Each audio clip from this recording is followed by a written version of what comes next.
Good morning, everyone, and welcome to Build Up to a Good Game. It's Kidderminster Harriers against West Ham United in the fourth round of the FA Cup. Lineups are just a few minutes away. Gonzo, how you feeling? I'm good, my friend. Thank you. How are you? Yeah, I'm not too bad actually. A weird combination of excitement and confidence.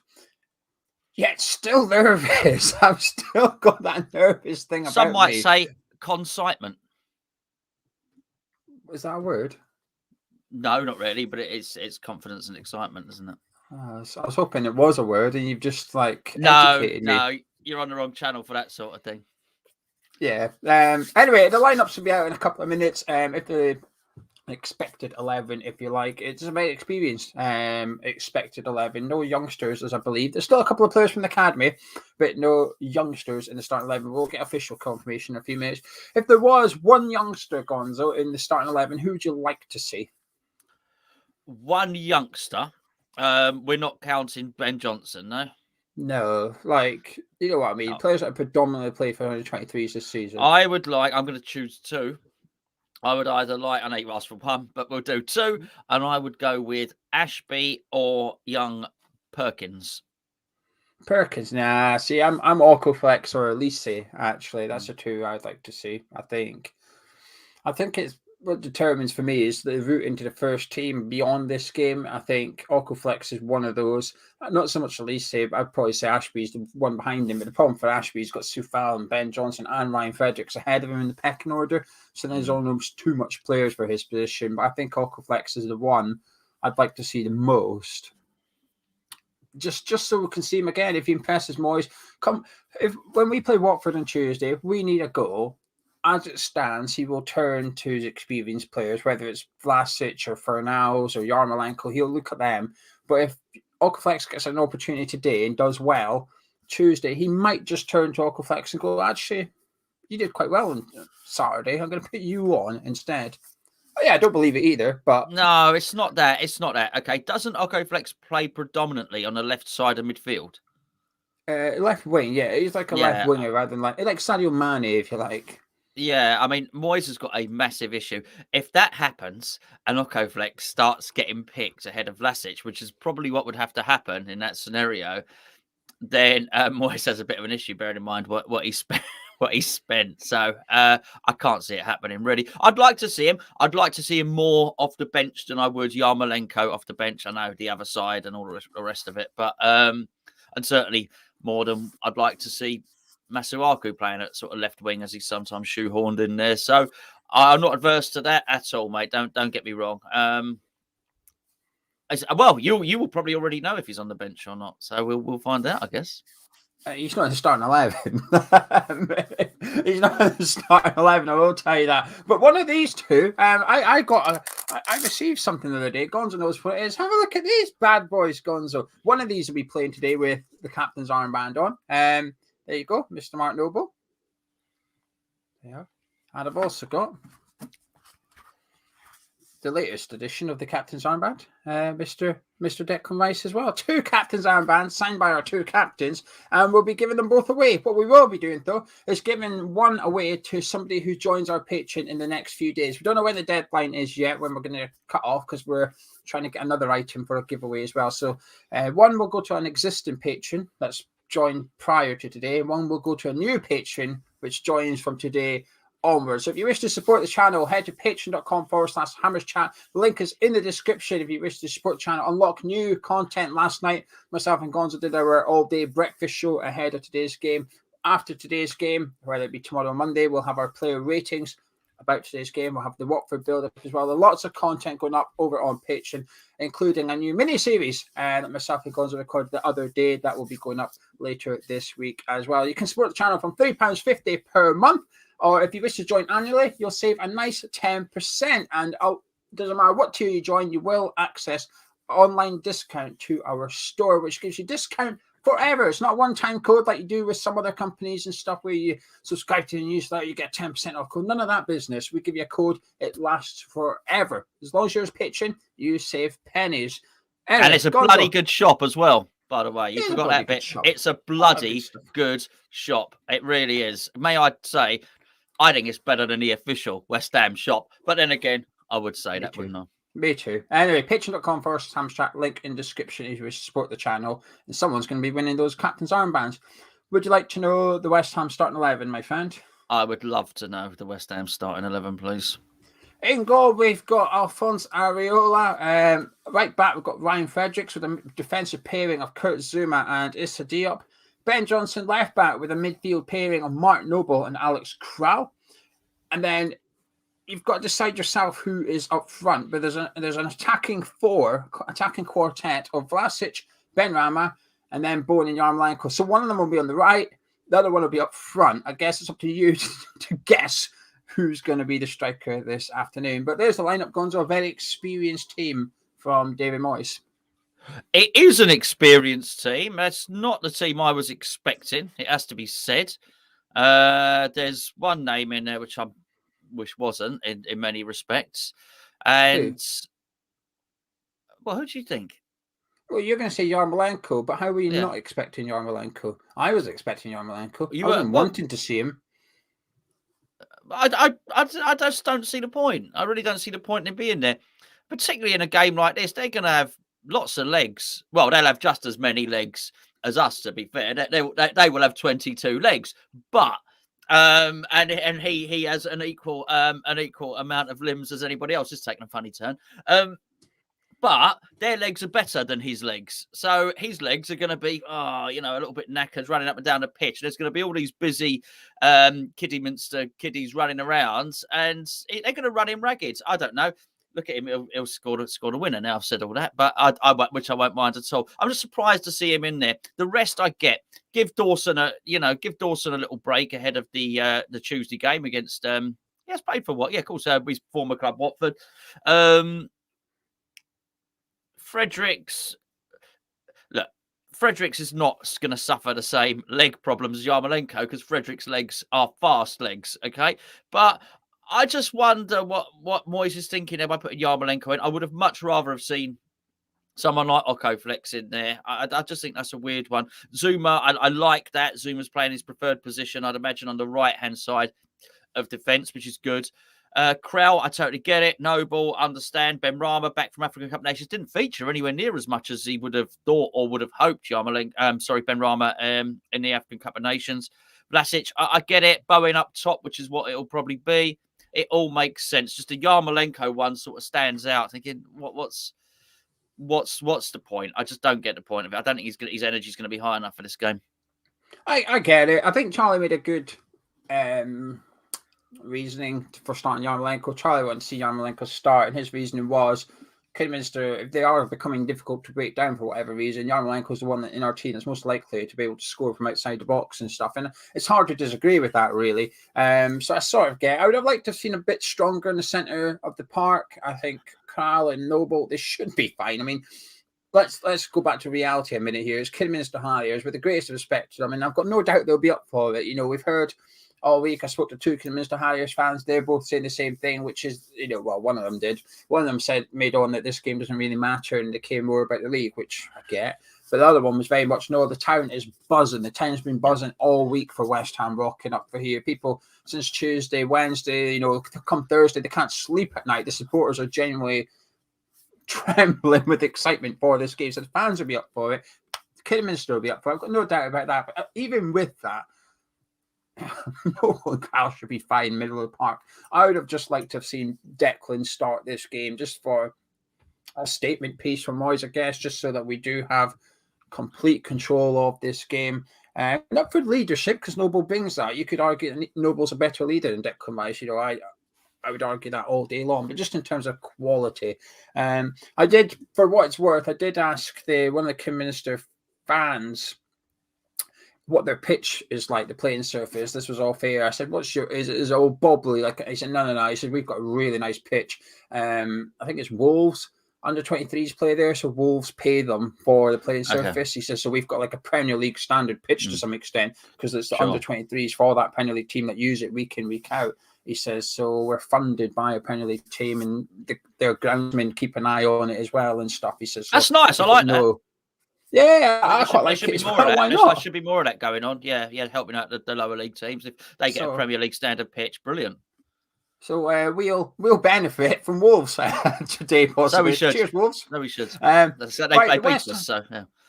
No youngsters in the starting 11, but let's take a look at the West Ham bench, where there contains one or two youngsters, but it's just one or two. We've got Darren Randolph on the bench along with Craig Dawson. We've got Elise on the bench with Soufal and Creswell. Declan Rice and Thomas Souček are both on the bench with Pablo Fornals and Armstrong Okoflex. So just two youngsters on the bench, Gonzo. Yeah, I mean, look, he's taken it seriously whilst trying to get through without using some of his main players for Tuesday. You can understand the thinking behind it. And to be fair, when you look at the squad, it is only Ogbonna that's out. So actually it is almost as good as we can do. It sort of makes sense. I think he's getting to the business end of the season now where he's thinking, well, okay, we got a lucky draw. And in as much as we didn't draw, Chelsea or Man City or anything like that. So he can probably get away with this, with this central midfield and so on and so forth. So, but he's safeguarding it with that bench there that he can bring these guys on. And if we need to pull the game around, then he's got players on the bench that can do that. Hopefully we'd be seriously ahead by this point. And he can bring on Okoflex or whatever. But I'm not sure we will, by the way. I think this is going to be a tough game, actually. Yeah, I think the bench sort of makes sense as well. He's making sure he's got backup on that bench. So if things ain't going right by half time, he can get Creswell on, he can get Rice on. But in a weird way, and I'm not believe it or not, I'm not a way to mention the January transfer window per se. But when you look at that bench, there's one thing we're missing. And that's a striker. We just don't have one. If we need a goal today, what we're going to do? Bring on Fornals, bring on Souček. It's not. We might bring on Okoflex. Was he any more likely to score? Where's Lanzini? He's not in the squad. Just not in the squad. Well, he's all right. I hope he is too. But he's not in the squad today. Either's Fabianski. Fabianski's not in the squad either. Right, the Kidderminster Harriers team. I'm not going to put it up on the screen because you can't be asked to type it. Not really.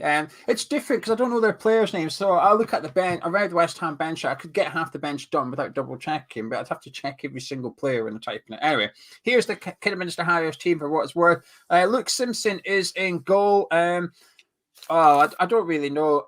They've done it in numerical order on their thing, so I don't really know what position. Hold on, do you know what? I'm going for this. I'm going to open up our favourite app, Geo, which we're not talking about in this particular video because they're not paying us. I'm only joking. It's a really good app. It is a good app, the One Football app, but they're not sponsoring this video just in case, But I am going to use. Go on. I've just seen it on the One Football app, so you can load it up and read it out for today. You can give me a break. I'll have a day off. Yeah, you will. Unfortunately, what you have is somebody here who's not particularly good at using a mobile phone. But there we go. So Kidderminster versus West Ham lineups. Okay. Oh blimey. Okay, so we got Simpson in goal. A lady called Penny at right back. They're so actually giving me the full thing. So actually, all I've got here is can you see that? Can you see that at the back there? Yeah. So the centre back that could say Camel for all I know. So we'll go with Camel. It's Cameron. It's because you've got big text. You've got I can't see text on. Look, that's my one. Look at that. Look how neat and tidy that is. I'm going to go with Camel. It's Cameron, but yeah. By Rami. By Rami, get one free. There we go. Rich. I don't know if you can see that. See that? Rich. Yeah, Richards, that's it. Carrington is playing in central midfield alongside Preston. So Manchester and just outside Manchester. Yeah, absolutely. We've got Charlie Austin, probably not, playing in central attacking midfield. We got the I tell you what, Hermes, he can get around a bit. Playing on the right wing. Sterling, bit out of favour. Sterling. Good signing that. With Pep. It really is. Went under the radar. Generous of Pep. And they're actually playing with 12 players because they've got Morgan and Smith up front.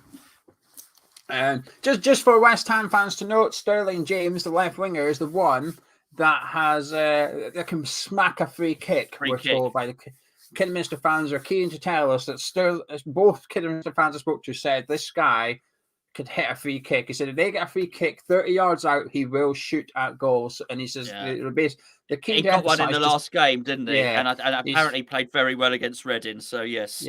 So they're basically saying we get a free kick shooting distance, regardless of who your keeper is. We've got a guy that's going to hit the target from 30 yards here, which is dangerous. It almost doesn't really matter how good you are in terms of your open play stuff. You can hit a free kick. You can hit a free kick. The goals are the same. Yes, okay, the Premier League goalkeeper you'd expect to be a bit better than non-league one, but if you're bending them into the top corner from 30 yards out, it doesn't really matter who the goalie is. You're still going to do the same thing. Technique. Have you got the Kidderminster bench there? Yeah. No. I've got this in the full thing. KIDWHU. Yeah. Jaden White. Keziah Martin. Keith Lowe. I don't know why. 4-5 Athletic. 4 East 5. 5. I don't know why I'm doing that. Lewis Montrose. Luke Bastable. I don't know why that's funny. Jamie Emery. Devontae Redmond. And Guy's brother, Joe Fawkes. Brilliant. Right, our bet today, Gonzo, we're going to have to be adventurous because there's just nothing. The odds are useless. I think we're going to have to go for a scorecast. So normally at the end, I say, what do you think the score will be? I'm going to have to ask you now, what do you think the score will be? I'll tell you, I want to go big and juicy on this one. I want us to go a West Ham 3-1 win with that Sterling scoring the goal. That's got to be big odds. The first score, just any time. Well, anytime. If you're doing 3-1 with that Sterling to score, that's got to be £1 million for someone or something. Yeah, he's 92 just to score a goal in the game, so it's definitely a tasty bet. I tell you what, Bet365, right? We've done the app. There's been an update. I hate it. I actually. Oh, really? Yeah, they've tried to do good stuff too. I get what they're trying to do, but it's just so fidgety now, and it doesn't work half the time. Right, okay, so let me just double check something.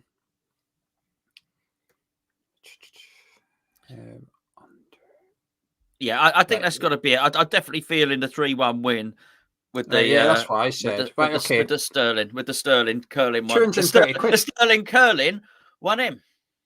230 quid. If West Ham win 3-1 and Sterling James scores for Kidderminster, we'll give someone 230 quid. To enter in the live chat, please put the following phrase.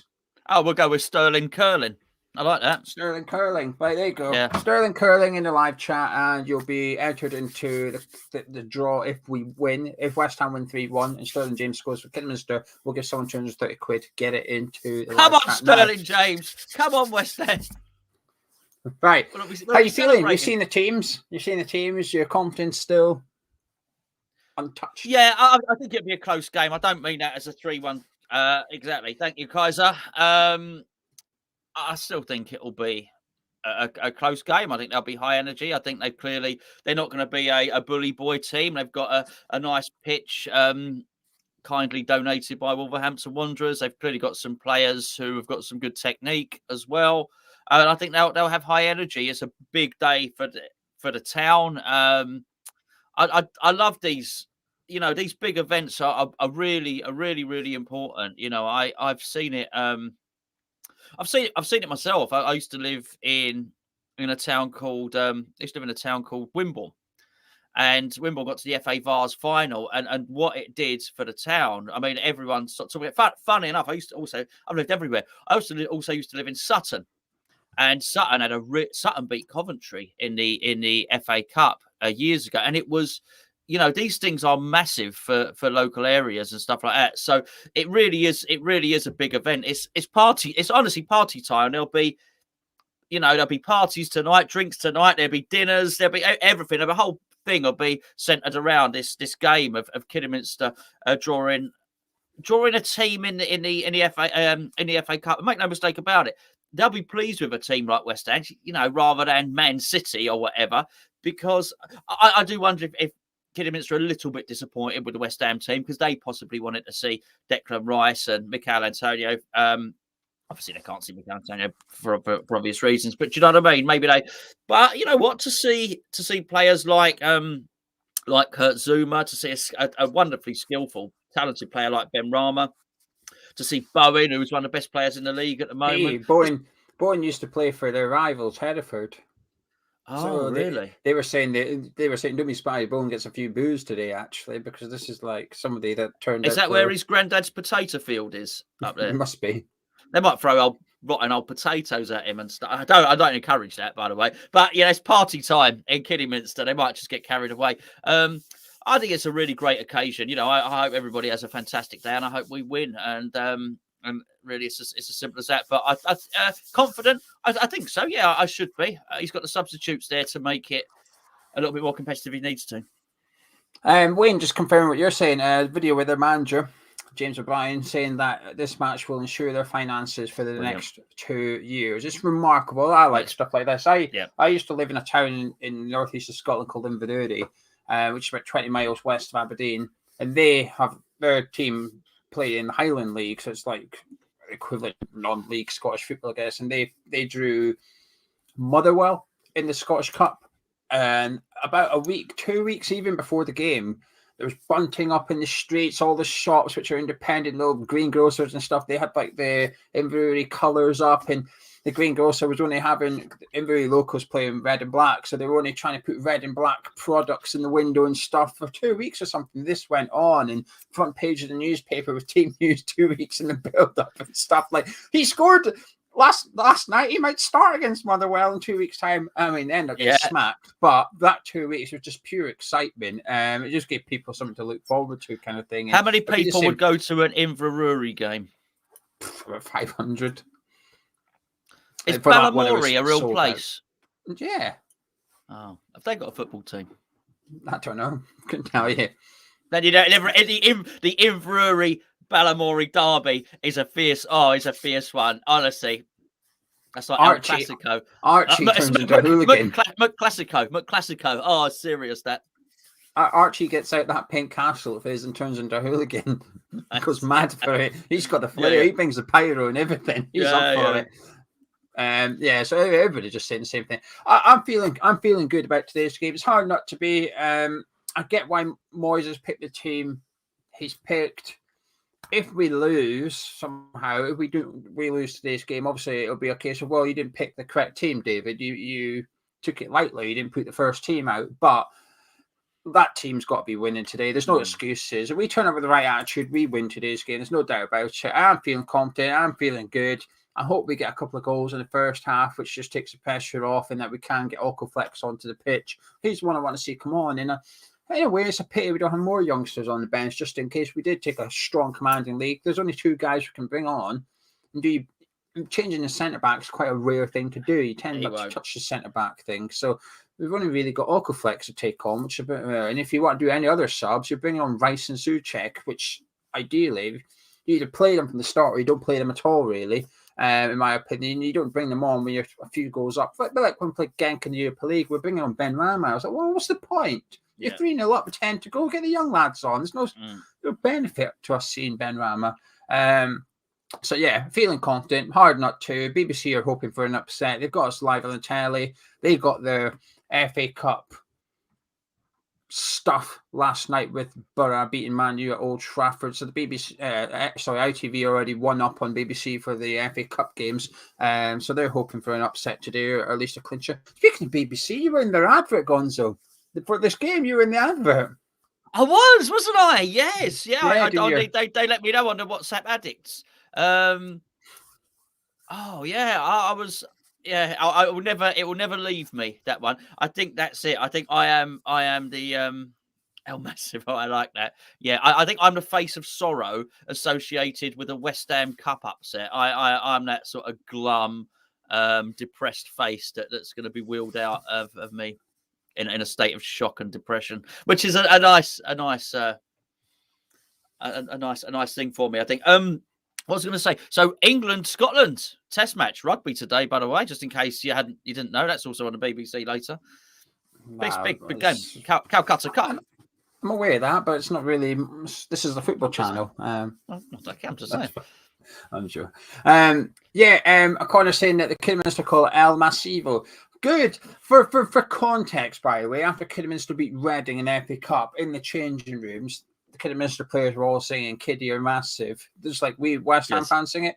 So they were singing it because when the Kidderminster, I did the video with the Kidderminster fan, he said, "Oh, Kidderminster are massive," and some people in the comments were like, "You what?" You've missed the context. So he's referring to the fact that their players were dancing around singing "KIDDHU are massive" after the game, and I love it. I love stuff like that. That they beat Reading. I love that. Enjoy it. Milk it. Just live off it for as long as you can. Because in football, the only thing that's guaranteed is disappointment. So sure enough, eventually you're going to lose a game in the non-league that you're expecting to win, and you're going to feel crap about it. So while you are beating Reading, have fun, enjoy it, but just don't enjoy today. Right, live chat, get your comments in. Let's see what you're saying. It can be about the West Ham team, the Kidderminster team, how you see the game going. Are you excited by the team Moyes has put out? You might be disappointed with lack of youngsters, perhaps. And whatever your thoughts are ahead of today's game, get it in. And we'll have a little chit chat and see what you are saying. James says, hope for Ben Rama goal so he can rake in the views on the review. Always helps, doesn't it, a Ben Rama goal? Oh, what, in the title, James? Yeah. Ben Rama, sensational winner. Ben Rama knocks kiddies out. So someone accused me the other day of clickbaiting a video title. Oh, really? Have you just noticed? It's the job, isn't it? Everyone does. It's your job. I prefer a West Ham win. I don't have any allegiance to the Scotland rugby team. I hope they do well, obviously, but I'm not that. I won't even know if they do well or not unless I see it on social media or something. Right, Mitch is a Harriers fan. Born and bred Kidderminster man. Says, hope we give it a go. And it's a legendary FA Cup tie. Nice. One thing I will say, speaking to the fans and stuff, and even when you look at their results and stuff, they don't concede many goals. So I'm a bit intrigued just to see how we get on. And I think they've had 4 clean sheets in their last 4 games, Kidderminster. So they're coming into this game with a bit of confidence, nothing to lose. I seen when I was looking on their website during the week, I was trying to just look and see what was on their website in terms of the build-up. And I noticed before the game, they've got events on for the kids, for face painting or whatever. And it's good to see stuff like that. It's a really good community thing for football, which is what football's lacking at these days, isn't it? It's a bit too obsolete. I mean, it's thriving at that level, though, Geo. It is. It's only really at the top. I think probably the top.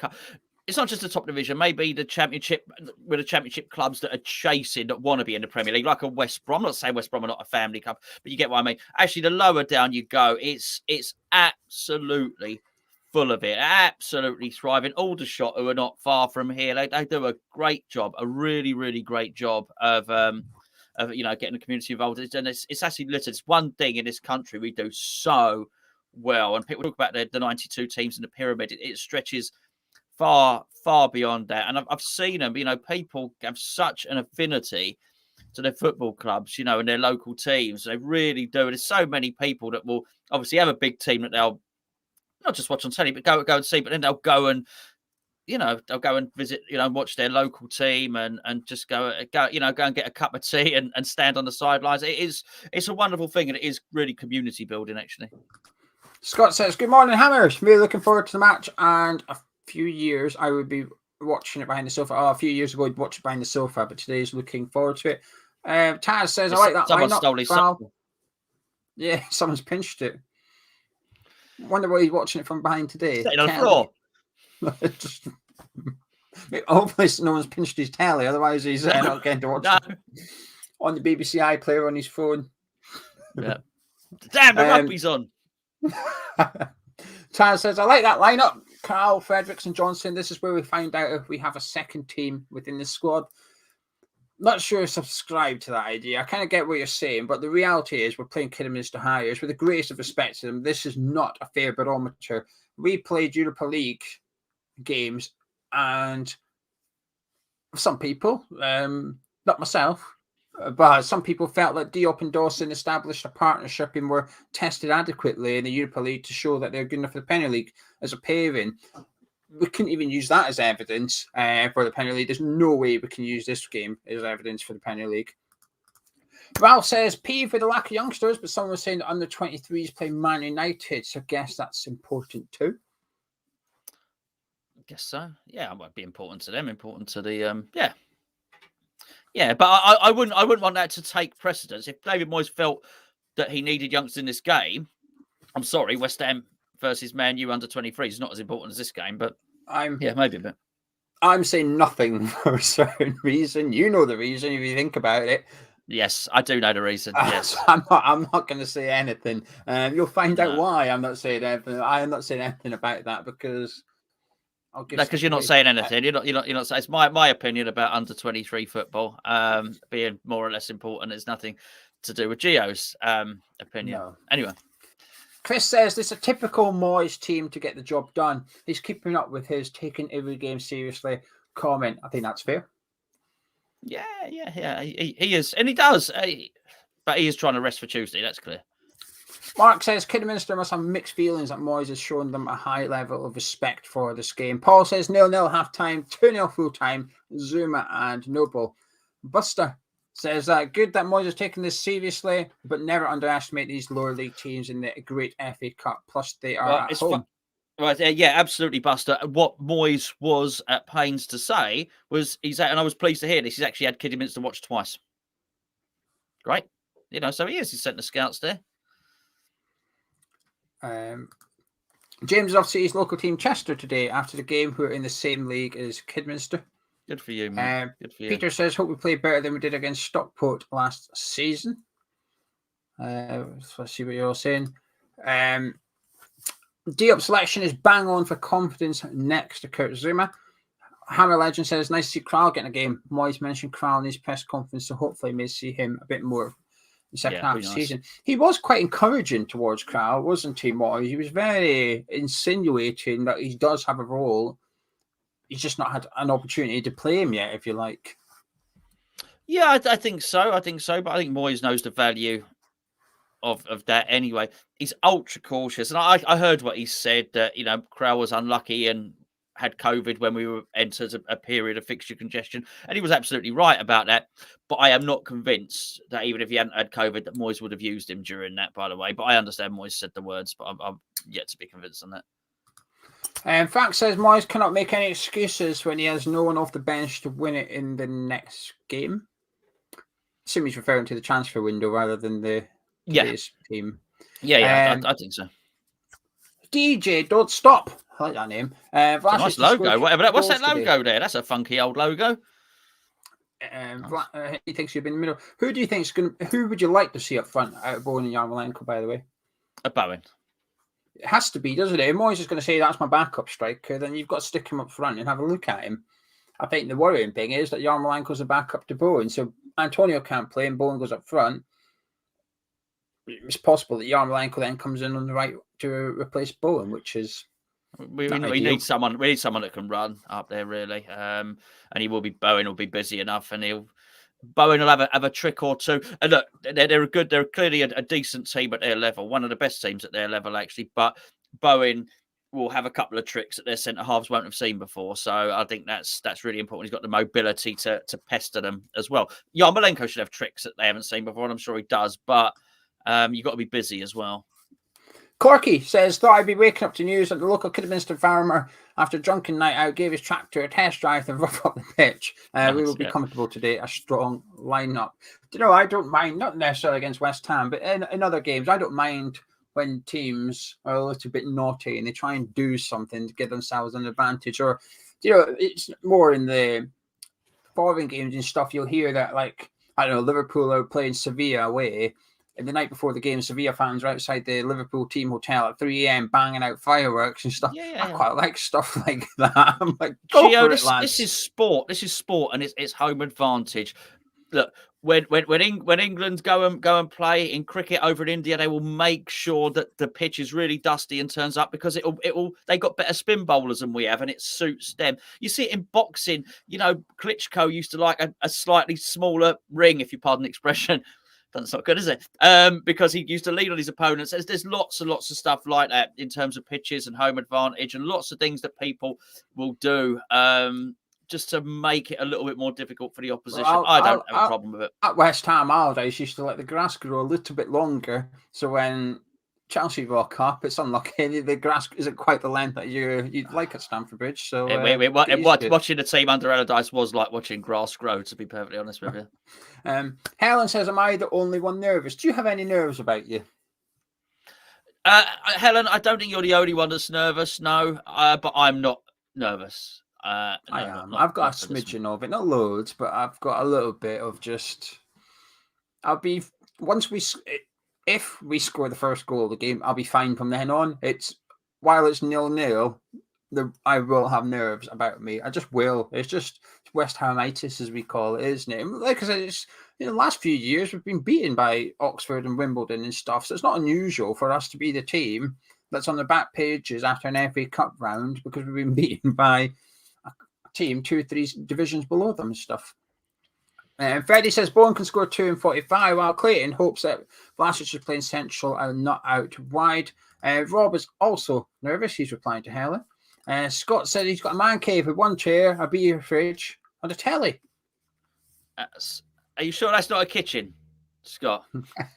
Celtic Camera says it's a Freemason logo. Do you know DJ Don't Stop? Oh, the old... Is that they've modernised that logo, haven't they? I assume that's what you're referring to. I didn't know. Honestly, I didn't know. Because I thought the Freemasons logo was like a set square, because the Freemasonry is basically based in sort of skills, isn't it? But I thought it was like carpentry tool or something in it. Anyway, there you go. They must have modernised it. Vinny says Yarmolenko's the best finisher at the club. Not saying he should start the games. He's got an argument there. I think it's one of them. If you you'd have to go through the rest of the team and say, is he a better finisher than player X, Y, Z, and say yes, no, and eventually you'll end up being an answer. But I bet Kevin Nolan still is. I bet Nolan still is in training. But he can't resist it. I mean, you know, he's putting. I bet he's one of those. You know, like Kev, go and put the balls down for it. I bet he can't resist. Oh, I'll just kick one in there. See, I thought Kevin Nolan's was more better at positioning than finishing, if that makes sense. Just being in the right place, the right time, and reading the game and stuff. But anyway, Minecraft, I reckon there's a few people like this. I'm a West Ham fan for the last 19 years of my life from Kidderminster. Got a slight conflict of interest. I still want a big West Ham win. There'll be a few people like that who want, they're from that area, that are West Ham fans, but they go watch Kidderminster and support their local non-league team and stuff. That's a great day. It's a great day for him. It's a great day. It's win-win, really, isn't it? It's not Freemasons. It's not a Freemasons logo. Oh, God knows what he's saying then.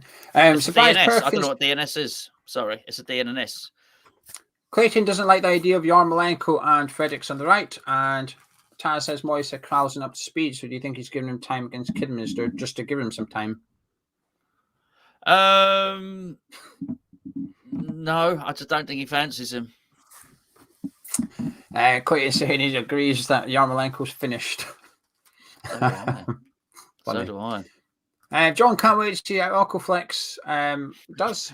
He might be waiting. John, how long are you running to wait for? Yeah. We'll wait and see. It won't be me. It's not me, Prize. It's Gonzo. That's him. That's Gonzo. I'm Geo. That's Gonzo. Oh, yeah. No, yes, absolutely. It happens all the time. Don't worry about it. Gonzo was just on match of the day. I was picking my nose 2 seconds before that, so I'm glad that wasn't clipped up. Yeah, you got luck there, didn't you? It kept going on as well. So they're running it now. They're running it now still, are they? It wasn't just once either. It was like 2 or 3 times we went to in the cameras. Oh, there's Gonzo. Bang. Another goal. Oh, there's Gonzo again. They were just bullying you almost. Do you know what the worst thing was about that whole thing? Was that my son was next to me and he's not caught on any of the camera angle. It just would have been lovely for him to be next to his sulky, grumpy old dad on telly. But there you go. They're just lucky he didn't kick off or something. Can you imagine? I've never kicked off in my life. It wasn't lucky. I don't kick off. Masraki. So, sorry for that, viewers. Start slapping the stewards and throwing me bob roll around and all the rest of it. Oh dear, I got a banning order. Yeah. Tom says he's not nervous. He's given up his high expectations for the season. Just going to watch the games as they come.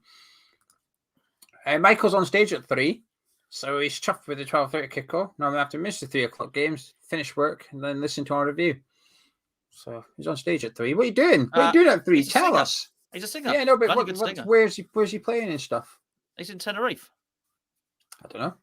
Yeah, no, he is. He's in Tenerife. He'll have a gig. Happy days. Right, let's have a little look what you're all saying. Kidderminster fan tip is Sam Austin to score first at 25-1. It's quite big odds, isn't it, for an attacking midfielder in any game, that is. Lee said he's not nervous, but look at Man United yesterday. Hats off to Borough. Come on, you Irons. We're massive over Landonsy. Sounds like you're nervous, to be honest with you, Lee. I know you say you're not, but the rest of your comments suggest there is a little bit of nerve. Yeah, I like it. I like that. Yeah, absolutely. Yeah. I'm not hungry, but I do really like a lion bar, maybe even a chocolate. Absolutely. Yes. Yeah, absolutely. Sounds like you're hungry. Yeah. I'm nice and warm. Yeah, but we didn't mind the jumper. No. Kyle says, disagree with Fredericks and Yarmolenko. Ryan can overlap, open up space for Yarmolenko to cut in and shoot. I'm not too bothered about them. They should be fine. If they can't cut it against Kidderminster, then just forget it, really. And like I said, I think for the last 2 years, I think Fredericks has been performing at a high level. He's just unavailable. His problem isn't his performances. It's just that he's always injured. That's the issue with Ryan Fredericks. That's it, really. No, he has. Yeah, I expect a decent performance from him, and not a bad selection against a team that are clearly going to have a lot of energy. Perkins not starting might have seen Okaflex is seen as a striker, only left out of Europe due to the rules. I don't think so. Partly because of the reason I'm not going to say anything about if Moyes is just leaving the under-23s to play against Man U. I'm not going to say anything, but I don't think that's the case. You'll find out why in a week or two. It's just a pity we've got the Watford game next week, really. Right. DJ says Yarmolenko needs to step up or spend the rest of the season on the bench. I've starred the message. James says up the kiddies. You can't say that. I don't know about that one, James, mate. Followed by Willie, who says we can see you can't do that. That's not good. That's not a good duo there. We could see Noble roll the years back and have a good match. Also want to see Okaflex. I think there's a big excitement, I guess, to see Okaflex in the team today. I think a lot of people want to see him get on the pitch. It's because he's smashing it for the under 23s, to be fair. He come with a decent reputation from South because it was doing it under 23s. And I think people are sort of looking at him to fill the void of the disappointment of not getting somebody in January. It's like, okay, well, we can still have a new player in the team. Okaflex. Yeah, I actually wanted to talk about I like that here for hummus. He hopes Ben Rama returns with a bang. This is the type of game he'd thrive in. And someone else has just asked about Ben Rama as well. And said, what he said, I can't remember, it's gone now. I said, what do you think, Gonzo? I'm looking forward to Ben Rama for the remainder of the season. Ben Rama put out quite a plea when he went out to the African Cup of Nations, which was basically Ben Rama asked West Ham fans to support him in the African Cup of Nations. And I thought it was quite a sort of heartfelt plea, which was, come and support me. And we know this guy is a good character, because you remember when he left Brentford, his signing on bonus, he went and gave it to the staff, his loyalty bonus from Brentford, he gave to the staff at Brentford. So this is a good guy. When he said that, basically said, come and support me, please, in the African Cup of Nations. Need a bit of support there. And he didn't get to play as much, as much as he would have liked. He didn't really feature. He didn't turn out to be one of the more important players. And I think now, I just wonder if he's coming back now with a point to prove. And I think he's going to have a really good second half of the season. I think he's going to be a really important player for us. And at a point when I was wondering if Vlasic was going to step up, he looked like he would for one game, and then it didn't really happen. And then And actually, there came a point after the last 2 games with Vlasic in there, I actually wanted Benrahma back. I thought, okay, I'll be honest. I thought, I hope he comes back with a point to prove and comes back early. And I think he has. And I think you're going to see a really good end to the season. I think particularly with us not signing Lingard as well. I think there's a lot of factors coming to play here. I think I'm hoping he can step up and be a good player because I think he's the most skillful player we've got. I watched my son watches a YouTube channel called Jeremy Lynch, right? And he does football skills and all the rest of it. What? What's Nothing, just carry on. Okay, so he's a horrible person. Is he? Yeah, he's a. Well, you have to tell me afterwards. You can actually know one of my favorite words in vocabulary. He's not a nice person. It's well known among YouTube world, if you like. He's not very well. If you go YouTube, Google it later, Spencer Owen hates him. And Spencer Owen's got to be like the most calmest person. Yeah. No, he's a good guy. Spencer's a good guy. Jack mate hates him. They have reasons for this. Yeah, they do not like him. Oh, you have to tell me. I don't know any of this stuff. Well, he watches him. But yes, carry on. He watches him, and he did one at the set was on the other day, and I walked through. I thought, and he was at the West Ham training ground, and he was doing a little thing with Lanzini and Benrahma was there. Benrahma's got some skills. He's got some real skills. He really has. I didn't know he was not a nice man. I thought he was. Go watch the videos. Go watch the video. Don't like Jakey watch them because it'll put him off a little bit. But don't do that because he is a skillful player. But he's the one. And for people that don't know, he was one half of the F2 freestylers who. Yes. There's another guy. He looks a bit like David Beckham, the other fella. Yeah. So Jez was the one that was claims. Jeremy Lynch was one that claims when he was at Arsenal's youth academy. Arsene Wenger called him the most technical player at the club. When they had Thierry Henry, and he was in the same squad. He would have been a year younger than Cesc Fabregas, but yet he claims he was told he's the best player at the club. He just did. I can't remember the reasons why he didn't make it, but he's not a very nice person. But yeah, if you go Google it anyway, you'll find out. Do you guys ever meet up these days? I know you live in different parts of the country, and internet makes these shows possible. No, this is our job now, Paul. We will have to do it once or twice a season anyway, but it's a bit difficult because match days are a big day for Hamish Chat. Like take today, for example, we started this video 79 subscribers away from 22,000. So there's a small chance that we'll hit 22,000 subscribers today.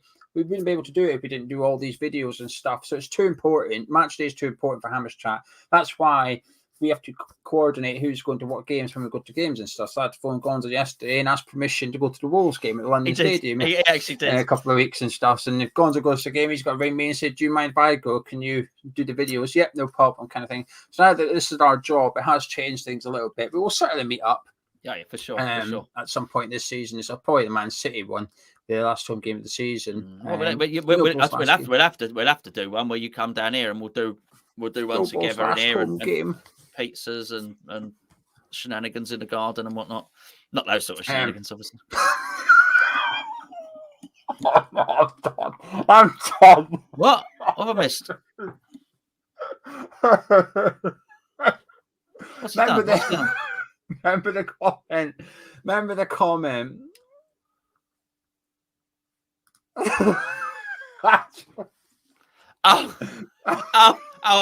Okay. You don't have to pay a fine. You don't have to pay a fine for doing it though. But yeah, funny. There was a worse comment than that in the chat earlier, by the way. Right, let's have a quick look as well. Freddie says Bo's going to lead us to the victory. Yeah, here you go, Jonathan. Best ball player Arsenal ever had. Yes, that's Jezza. There you go. Look, people don't like him. I didn't know. I can't literally. I didn't know this. I don't know. I don't watch it. I don't watch YouTube, which is strangely ironic. Well, I do, but the person, I watch a YouTuber called Peter McKinnon, which none of you would be interested in watching. So, I don't know about these. I'm old, right. Before myself and Gonzo give us our final words on the game, we'll switch over to Charlie for the watch along. Don't go anywhere. This video is here for the next couple of hours. As I was saying at the start of the show, for those that weren't tuning in live, if you join our Patreon today for the next week or so, 5 days or something, you'll be entered into a draw where one of you will win one of these armbands. We've got this one here, signed by Declan Rice. This captain's armband, signed by Declan Rice. And I've also got this captain's armband, signed by Mr. West Ham, Mark Noble. We're giving both away. One's going to an existing patron that was a patron of Hammers Chat prior today.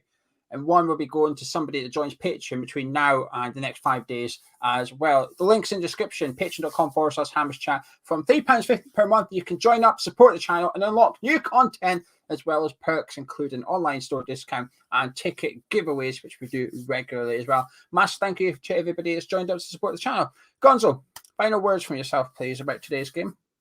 James Gunn, you're right. Yes, him. Final words about today's game, but you're not right about the dodgy comment. You're right about my favourite YouTuber.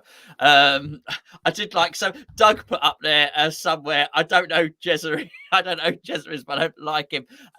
So clearly we got that. I'll go and stop my son from watching. So did he fall out with the other one? Then I'm not 100% sure. I don't know. I just know what Spencer said about him and what Jack said about him. He's now got into watching videos of people having their cars wrapped, basically people with Lamborghinis having their cars wrapped in cellophane. It's on a loop now. Anyway, there you go. Today, let's hope we don't get wrapped up in cellophane, quite frankly. But he's wrapping. I think he's wrapping up the team with a little bit of cotton wool. What? A bit rapey. Well, not really. I don't. Well, no, it's more like you do with a sandwich. I don't know why that's got nothing sexual about that at all. To be fair, weird things today. Hope we don't get wrapped up in cellophane. I don't know. Anyway, whatever. Yes, that one, Andy. Yes, Andy. Him. Anyway, sorry, we're digressing. You don't need a Hammers Chat, the best YouTube channel. That's all you need to worry about. Don't worry about people wrapping their cars and doing. We could do a little Techers challenge in the garden, Geo, when you come over. That'd be a good video. We don't need all this. Jeremy Lynch. What? You've got your Techers video. We were on the pitch Upton Park and you flicked your heel up from behind you and control the ball. I've seen about 100 times. I'm sure, like, moment of glory. You've got to milk it. That was some serious skills. You could take a Jezza call. Well, apparently he won't be very nice if I do. Anyway, he's a big fan of Hammers Chat. Apparently, no, he's not. Anyway, today.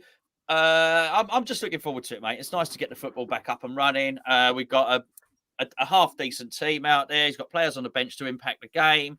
I said 3-1 earlier. I still think that will be the case. And good luck to everybody that's in the bet. And we will see. We've got Charlie Walsh up in a second, who's going to take you through the game. So stay here and listen to him and Danny DeVito all through the game. Myself and Geo will be back directly afterwards. Yeah, I'm looking forward to it. Look, I'm glad football's back. I think we win this game comfortably if we turn up with the right attitude. And the one thing, while we have perhaps been poor in a few games recently, before and after Christmas, one thing I can't really fault is the attitude of the players who've just not been on it on the game. You know, they still tried hard, worked hard, chased everything, and just not been good enough for whatever reason. I think it varies between match, but the one thing that doesn't vary between match is the level of application. And I think today, if we go out there with the right mindset, we win today comfortably. That's what I'm expecting. My scoreline is going to suggest that we don't win comfortably, but I don't think it'll tell the whole story. So I'm going to say Kidderminster Harriers 0, West Ham United 2, but I think it'll be a very comfortable 2-0. I don't think there'll be any yellow cards today. Jonathan Moss is referee as well, which might help. I'm not a big fan of him. I hate him as a referee, but at least there's a Premier League referee in charge of this game. Kidderminster fans were saying their referees are atrocious. No VAR. It's at their ground, so there's no VAR today. So if there's any tight calls, it's going with the decision of the referee and the linesmen, which should be interesting for West Ham. And I just hope that, I don't think we will, but could you imagine we get caught out by something, by trying to play offside trap? They get, it's all right, VAR will pick it up if we stand still and put our hands up in the air going, that's offside, VAR rule this one out, it's all right. And then it's just tough, there's no VAR. We'll deserve it if we do, mate. So I'm going to say 2-0.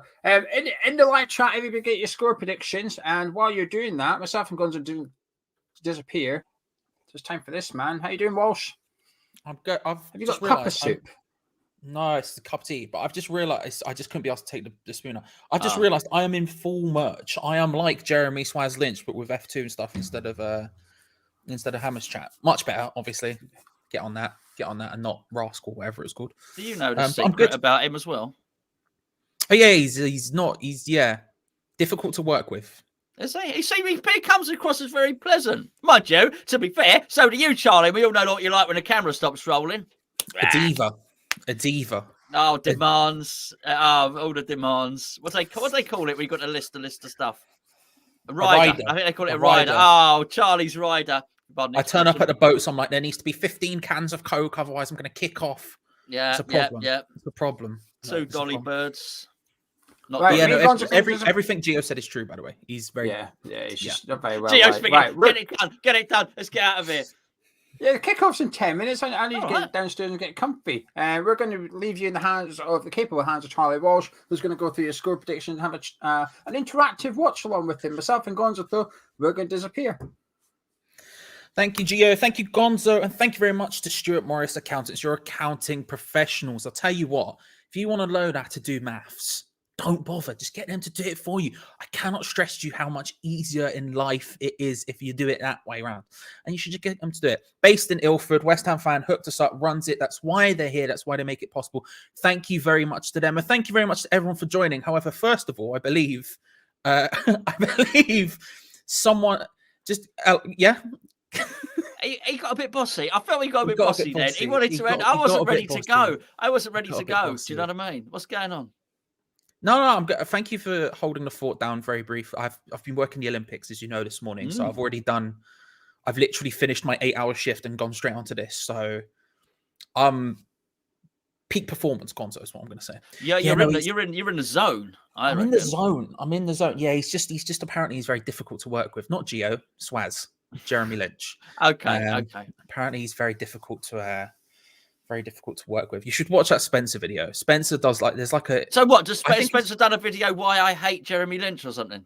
Why I'll never work with the F2 freestylers again or something like that. Oh, right. Okay. I didn't know all of this stuff. There we go. This is all interesting, all this YouTube. There's all politics in YouTube, I understand. There's a lot of it kicking about. Some people don't like other people. Some people have even been known, I understand, Charlie, to make a rap song about another YouTuber. Yeah. He's had diss tracks done on him. Has he? Stephen Tries did a banger. Really? What a Stephen? I like Stephen Tries. He's funny. Yeah. He did a diss track about Jeremy Lynch. He did. Yeah. Welcome everyone to Learning YouTube with Charlie and Gonzo. Yeah. No, he did a diss track on Jeremy Lynch. I don't know. I can't remember what it's called. It might be called Swaz Lynch or something like that. I might have a go at one of them. I might get the old guitar out. Traditionally a rap, you've gone full on Bob Dylan. Full on Bob Dylan. Yeah. Okay, a rap. I respect it. I respect it. A diss track is always a rap. Go Bob Dylan on them. Not always. Just traditionally, let's say.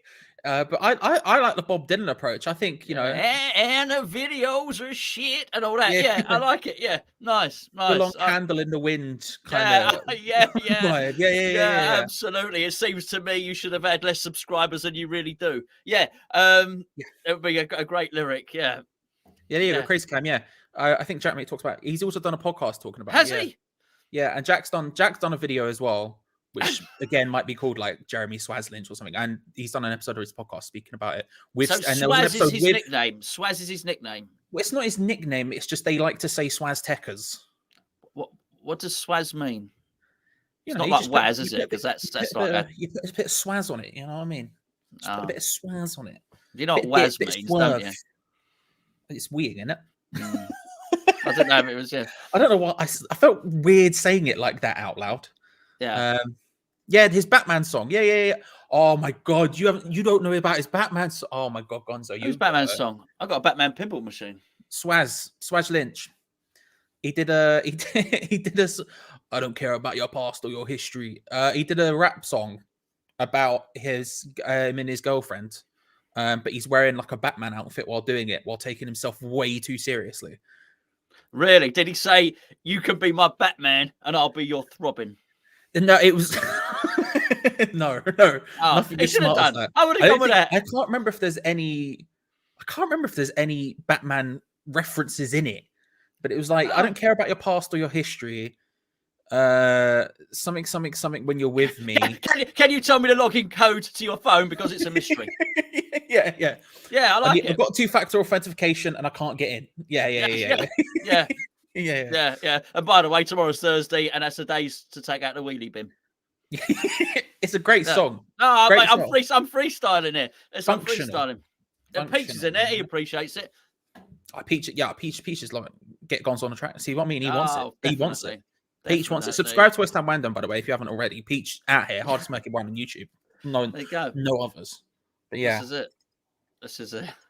Well, I got to go. I guess I got to go and watch the football. 5 minutes before kickoff, go set yourself up for a lovely afternoon of FA Cup fun, and we'll see you at full time, Gonzo, for the review. Respect. Big That's what they say. That's what they say. Apparently, it is what they said. I mean, it was 2004 at the time, but we can roll it back. We can roll it back. Boy in the corner's just come out. You know, Mandem got bare vibes or some stuff. Tunes. Mandem do got bare vibes, Gonzo. Oh, you know. Do got bare vibes. You know. Do you know what I say? I might change the channel to Buff Tings. Oh, Gonzo's Mandem Flipperama. Oh, I like it. Right, I'm gonna go enjoy the game, everyone. Oh, I'm really feeling it now. You two, I'll see it full time. Right. There you go, Gonzo, ladies and gentlemen. Mandem Flipperama coming soon to a YouTube browser near you or something. I hope you're good. Right, we have just over 3 minutes till kickoff.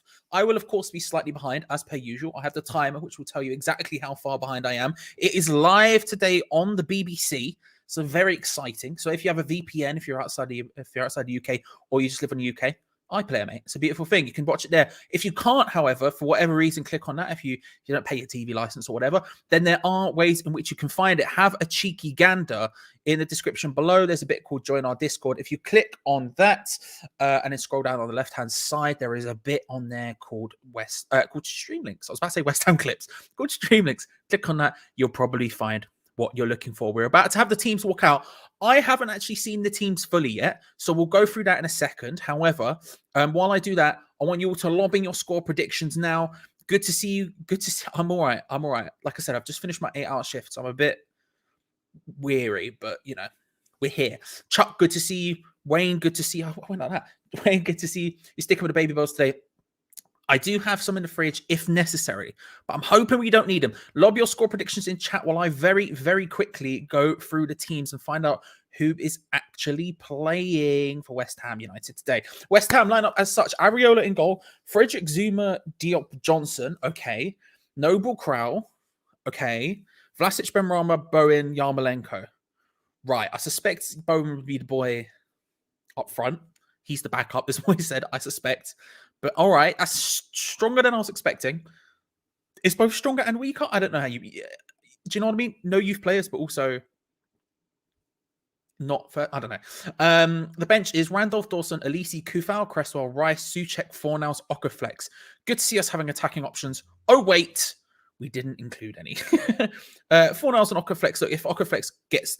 If we need to bring off anyone at any point, hopefully Bowen, then hopefully we see Okaflex. I say hopefully Bowen because I don't want to stress him out. He's got a lot going on. Whereas they line up as such, they have this in numerical order, but I think I remember from Geo's interview with the fan what this is going to be. So Luke Simpson in goal. You have Caleb Richards at left back and Alex Penny at right back.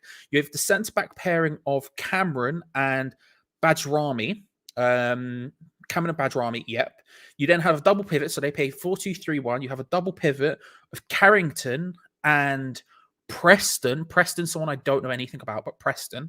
You then have three behind the striker, that being Austin in the middle.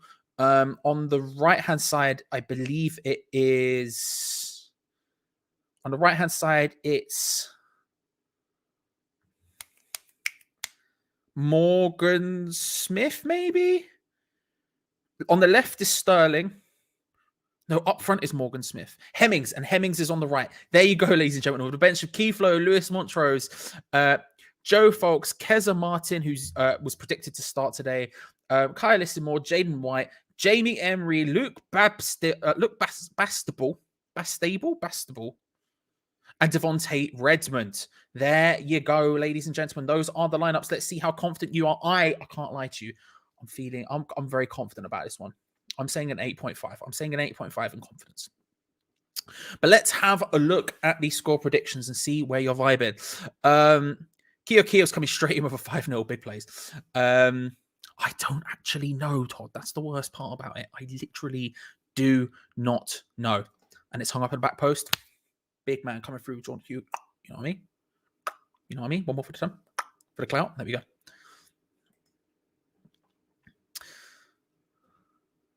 We are, of course, getting a minute's silence here for Isla. So it's a minute's applause. And so obviously my full thoughts are with the Catons at this time, going through something horrendous, and it's good to see everyone in the football world come together for that. While they do that, let's go through some of your score predictions. 4-0, 2-1, 3-1. The Keys will have an invincible man up front. Their striker is Morgan Smith. The right winger is Hemmings. I remember this. Sam Austin is a man to look out for, and Sterling has a good shot at him. These are the two people you should probably be keeping your eye on. Where else are we? 4-1.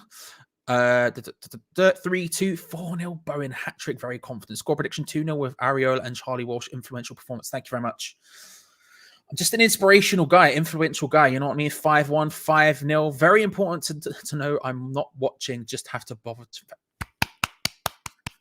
Come on, Jeffrey. Thank you very much. Like the video, everyone. If you haven't already, get involved. Get involved. So a lot of confidence. We are about to get to kick off. We're about to get to kick off Ida Caton's Clarent Blue Army. Indeed, very much so. Very much so. And it's big. I flipping love her. I love an FA Cup game, especially away at lower league grounds. I bloody love it. 3-2, a commanding 3-0. I think it has to be a commanding performance today. 4-1. I think that's the vibe. If there's any Algerians, by the way, let Al Ali know.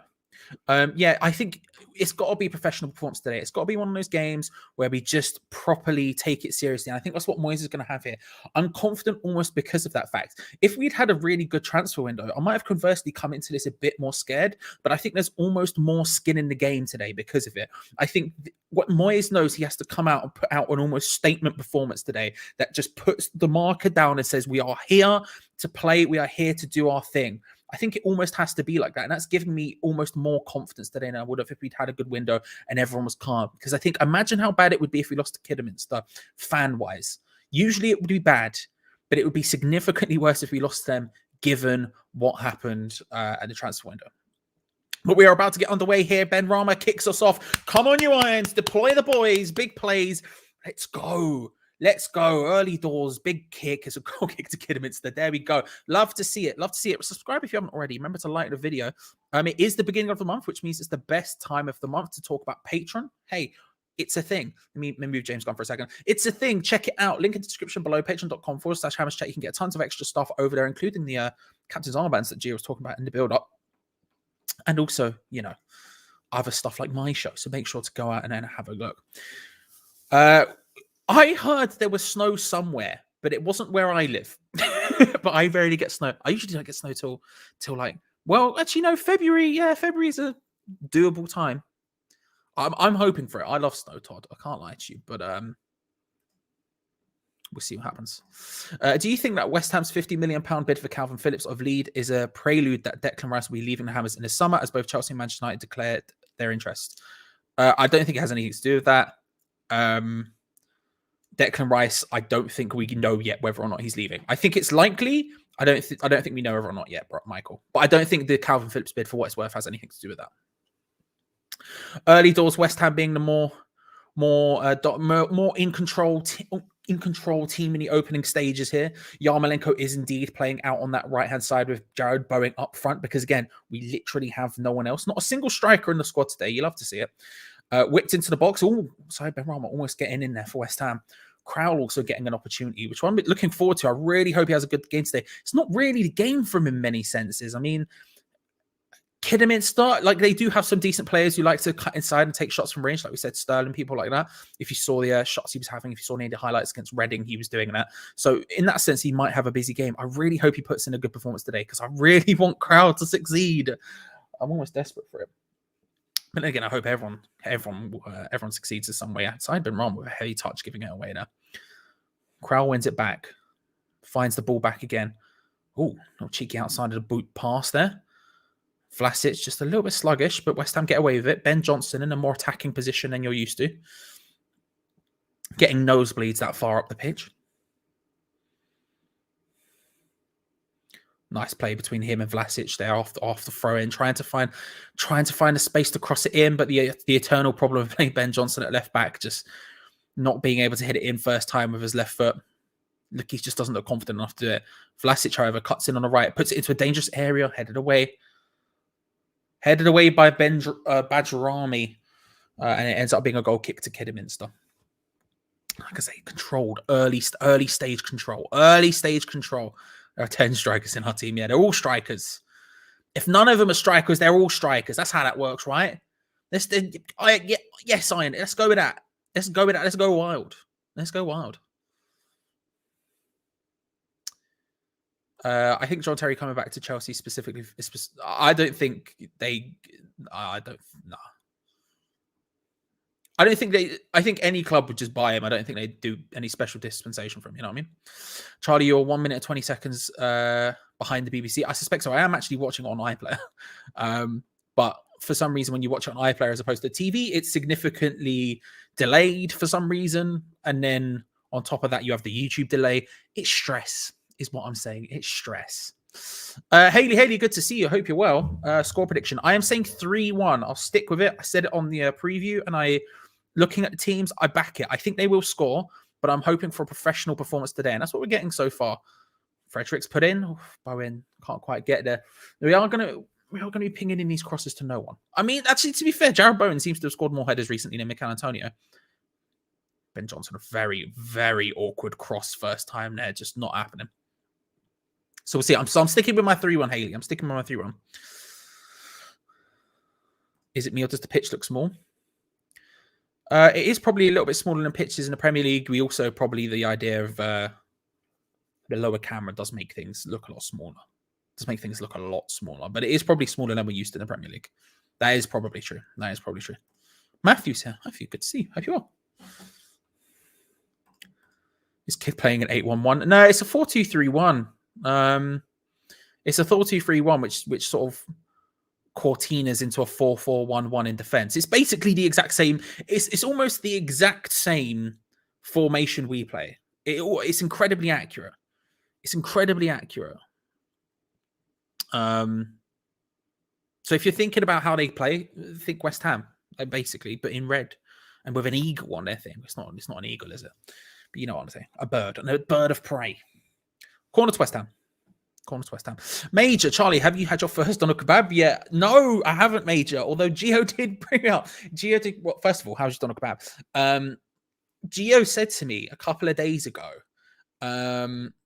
Johnson from range hits it high and wide. Do you know what? Fair enough. Have a swaz, mate. Have a swaz.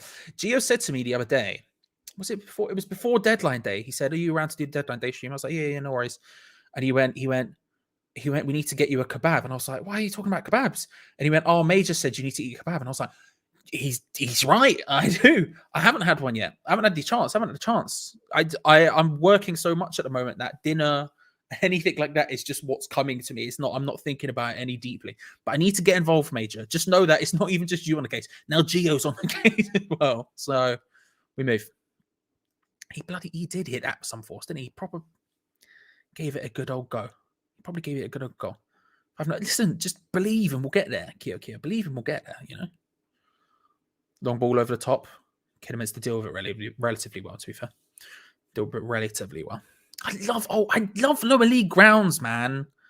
I just love lower league ground. I love non-league and lower league football. It's just better. I just love it. Todd, Charlie, 28 inches fell in 24. Bloody hell. Look, realistically, we never get it. We never get that. When we do, it's like, will it or will it won't? Will it settle? Won't it settle? And then when it does, the entire world the entire country just comes to a standstill for a bit while we go a bit mad in the snow. But it's very rare. We get it like once a year max, not even that. Awkward hit it from Areola with a comfortable save in the end. Awkward defending from West Ham there out of nowhere opens up the opportunity for their captain Sam Austin to hit it. I said him and Sterling are going to be the ones to look out for. He's a terrier. He hits it just on the edge of the area. First time after the ball dribbles off him, it just bobbles up a little bit awkwardly. He hits it. It's not super easy for Areola, but not difficult either. Ends up making a routine save in the end. But a brief moment, a brief squeaky bum moment for West Ham. Maybe a little bit of a wake-up call for the defenders just to switch on. If we don't do it, they're going to get to us. They're going to harry us. I did it. Yes. Anyway.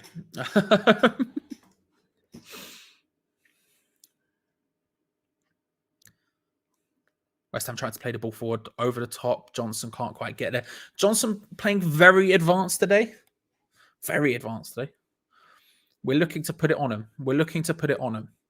Commentators are currently talking about Kidderminster's record. They're third in the table in their division currently. They've conceded the second least amount of goals and I think scored the second most amount of goals in the division. And they barely lose. They are one of the better teams in the division, which position would show that, but also just because they really are difficult to beat. Which is why I'm only predicting 3. Sam Austin lays it out wide to Hemmings for them, hits it, bounces in front of Areola, but in the end it was relatively calm attempt.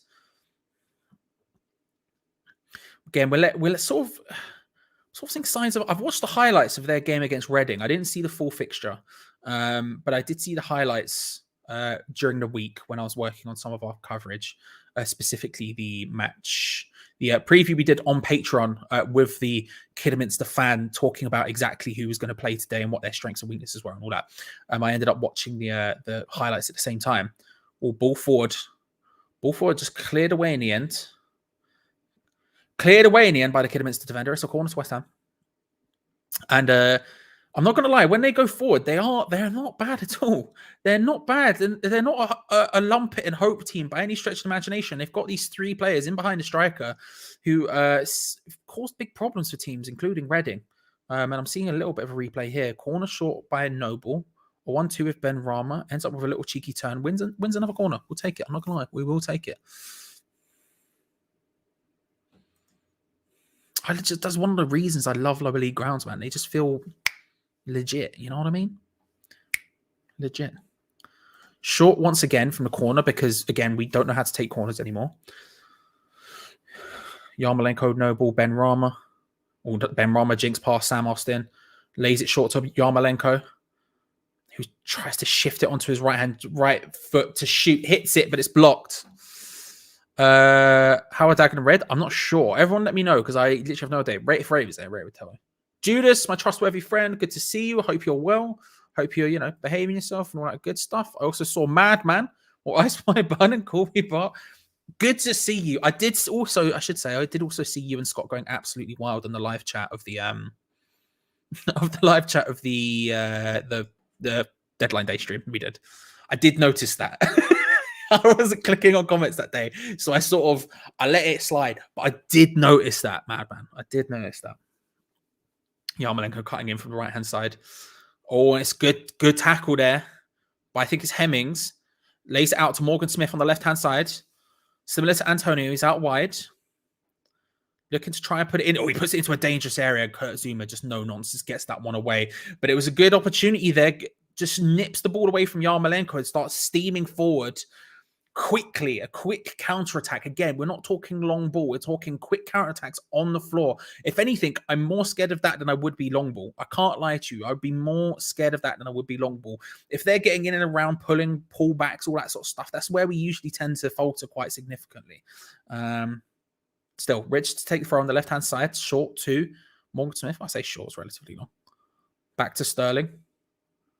Put it in towards the back post. Areola claims it. We're looking to play this one quickly. Would be nice. Nope, he doesn't. He takes his time. Well, we can't have everything. What's with these short corners? Bro, Robert, we don't know. We don't know how to take corners anymore. I said it before. I'll say it again. We haven't got the foggiest idea how to take corners anymore. It just doesn't exist in our game. We take short corners all the time. We take these near post corners. Just put it into the box. We've got like 18 giants. It's like Space Jam, you know, with the big aliens. Just play it in the box. Anyway. E20 zone. James, thank you very much. A big love to you, Kidderminster, tearing up for today. Shout me out, bro. Thank you very much. You didn't have to put money in to shout him out, but I appreciate it regardless. But make sure everyone, if you haven't already, subscribe to E20 Zone TV. I'm on there fairly regularly. Athers, who's of course a long-time Hams Chat person, he's on there regularly. My boy Lucas is on there regularly. Mitchell, who you might know from West Ham Fan TV, he's on there regularly. But most importantly, James is on there regularly. And so you should definitely go check it out. Amazing videos. James is doing big plays. E20 Zone TV. Go check it out. Go subscribe. If you haven't already, James, you didn't need to put money into that, but I appreciate it regardless. Thank you, sir. Thank you. Made my day is we were both doing it. Yeah, you were, honestly, I saw that it was just filling up the chat. It was a whole thing. It was a whole thing. It's a whole thing. It was a nice first touch there, but Crowell laid it out to Yarmolenko, just wasn't on the same wavelength, and it goes out for a Kidderminster throw. But a lovely first touch by Sterling there. Sterling James. Charlie, may I take this opportunity to apologise to Hamish Chat? I refer to Manchester United as United earlier. I was referring to... Shall I squeeze? No, you're good. You're good, mate. You know, you've atoned for your sins by just admitting them. Admitting them's the first step. You don't need to do anything more than that. None of that nonsense. Do you know what I mean? Just you say it and we move it. We're calm. Do you know what I mean? We're just calm. We're just calm. Just calm. Sterling looks to cut inside there. Yarmolenko just blocks him off, plays it to Sam Austin, whips him. That's a good ball with his weak foot. I think it was his weak foot. I don't actually know what foot he is. Put in there, headed away in the end by Ben Johnson. Ben Rama comes all the way back to help it. There's a McPlant advert in the background. There you go. Shout out to McDonald's. Am I right, lads? And now West Ham can break forward. No, with Nobles with the ball. He tried a big searching ball. It did not happen. It did not happen. The Broomfields, good to see you. Morning, Charlie. Game's not available to me in Canada, so your eyes, my eyes and ears. I'll try my best to explain to you what's happening. The Broomfields, but of course, hey, Discord is existing, but I appreciate it. I appreciate it.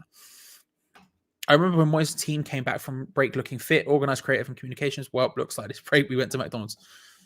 Listen, not a bad thing. Not a bad thing. Yeah. Chicken Big Macs just come out.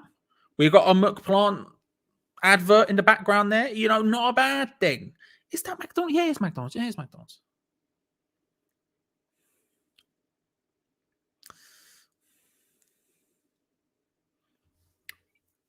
Johnson first time pass to Ben Rama, who tries a little flicky doodah. Doesn't quite work out, but I respect it. Genuinely, you didn't have to, but good to see you, bro. I hope you're good. I hope you're good as well. But on a personal level, I just hope you're all right. I'm doing Olympics, so I'm like, I've been up since 3 a.m. So, and I had 3 hours sleep before that. So, you know, we move. Oh, Tasman 307. Hey, Charlie. Sorry, I can't usually tune in, but I'm watching the game and seeing this on BBC. I thought I'd tune into you. Thank you very much. How are you? How are you? Good. You don't have to apologize. Everyone watches the game in different ways. So listen, watch it however you are. But I hope you're well. I hope you're good. And say hello to Dan. He's a beautiful man. He's just, if we need inspiration, advice, he's here and he's ready. Newcastle fans of Newcastles, not old ones, only Newcastles. Not keen on us, it seems. Not keen on us. Well, I, sir, prefer old castles. So, in your face. Poor Charlie, poor, very poor. Voting a little bit to just booting up the pitch is getting very frustrating. I'm not going to lie. Not gonna lie. We're reverting very much to just big old boots up the pitch, and I'm not keen on that. But we'll see how it plays on. Am I hearing the words of? I'm hearing Dion Dublin. It's a Charlie Walsh game. We got a lower league round. We got Dion Dublin on comms. It's just a Charlie Walsh game, isn't it? It's just everything. It's just everything I want. It's just everything I want. Everything I need. You know?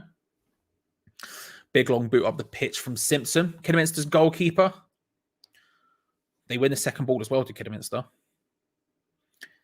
So you got Diop at right centre back, Zuma at left centre back. Hemmings was stepping up to Zuma there. But Ren Johnson comes in from behind, just dispossesses him relatively well. Long ball. Bowen does well to stop it. Yarmolenko lays it short to Diop. West Ham maybe a little bit too calmly playing it around here. Kidderminster pressing well. That was a hospital back pass from I think it was Jarrod Bowen there. Morgan Smith comes flying in to stop Issa Diop from getting anywhere close to it. It was a terrible back pass. Again, passing it around just a little bit too casually. Jarrod Bowen with an awful back pass. And Diop comes in and just stops Morgan Smith in his tracks. It is a free kick. You can't say it's anything but that. It is 1000% a free kick. But what can you do? What can you do? Just Danny to decide on the bells. He just advises me in all aspects of life. He's keeping a look. He's looking over here because that's where I have a big old thing of the chat, let's say. And this says the bell count. I don't know. Free kick in a good position for Kidderminster. Good harrying work. Good pressing work from them. Terrible back pass from Jarrod Bowen. Time to play it in. Morgan Smith's going in. Sterling's there, as is Hemmings. Both of them standing over it. Morgan Smith goes into the box. He's about on a 6-yard, well, sort of percent or so. Penalty spot. Whipped in. Areola comes for it. It's bad. It's very bad. It's in. It's 1-0 to Kidderminster Harriers. And I think it might be Morgan Smith who gets the goal. It's Kidderminster Harriers 1, West Ham United 0. Played into the box from a free kick, just lofted in there with Areola. It wasn't the most dangerous thing. I think it's Penny who gets the goal. Areola comes, tries to punch it, fluffs it, and Penny, unmarked in the area, just puts it in, whipped in from Sterling. Areola and I want to say it's Diop get tangled up amongst each other. Areola tries to come through the back of Diop. Diop just there.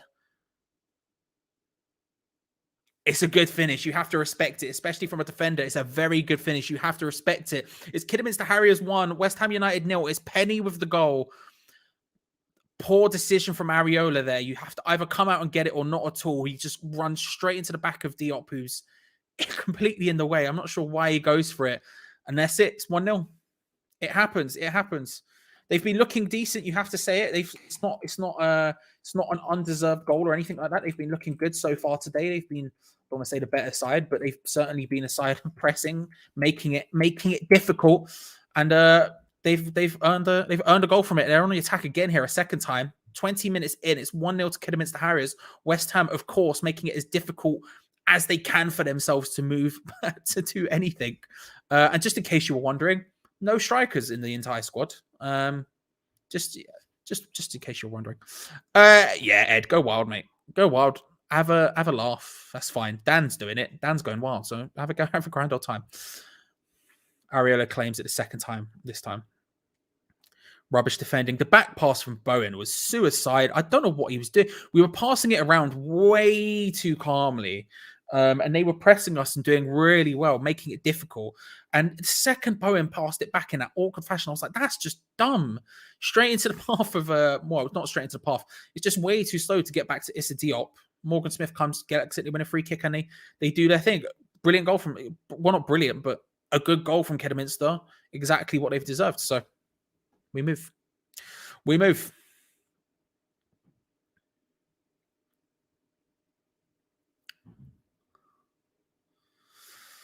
And West Ham have a hill to climb up now.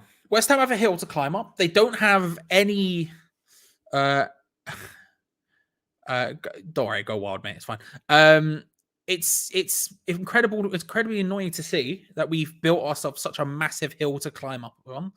And you look towards the bench. I don't know if Geo did it. Did Geo do it?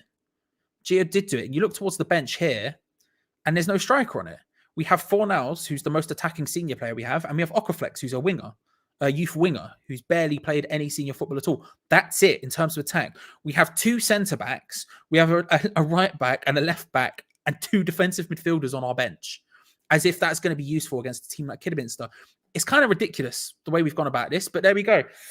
West Ham have had 77% of possession so far compared to Kidderminster's 23%, and I think I don't think this is anything less than they deserve, to be fair. I don't think this is anything less than we deserve. We should have played a centre forward. We bought in January. Oh wait, little bit.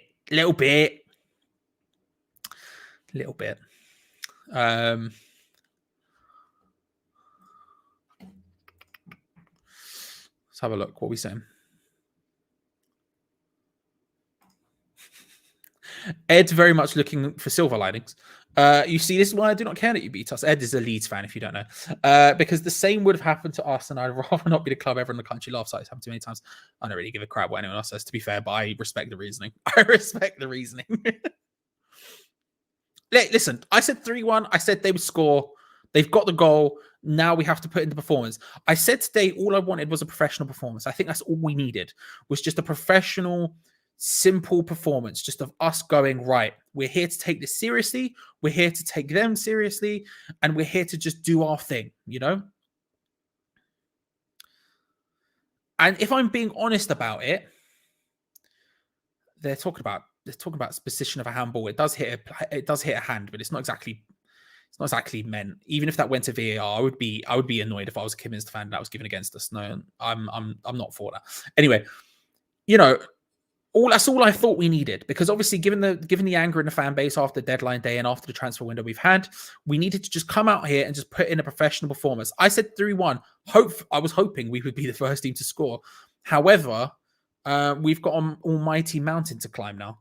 And this is another opportunity here for Kidderminster Harriers. They've got a free kick in a very good position. If anything, a significantly better free kick position than they had when they scored from last time. It was played through. Hemmings was charging through. It was Mark Noble who comes in with the first challenge. Issa Diop with the second. He's just sort of put his leg in. It's nothing really that bad, but at the same time, it's a definitive foul, isn't it? If we're being honest, it's a definitive foul.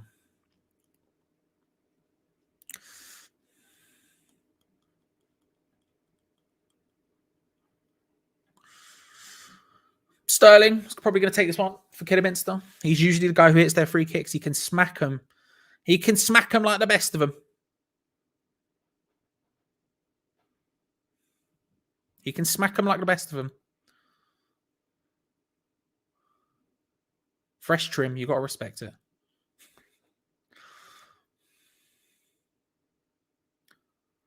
Sterling standing over it, as is Hemmings, but it's going to be Sterling. Hits it. Not a bad hit, but wide. Not a bad hit, but wide. A sighter for Sterling. Tears is asking if I know how to watch it for free. I do. Have a look in the description below. Have a look in the description below. Not a bad hit. Little cheeky knuckleball. Not a bad hit.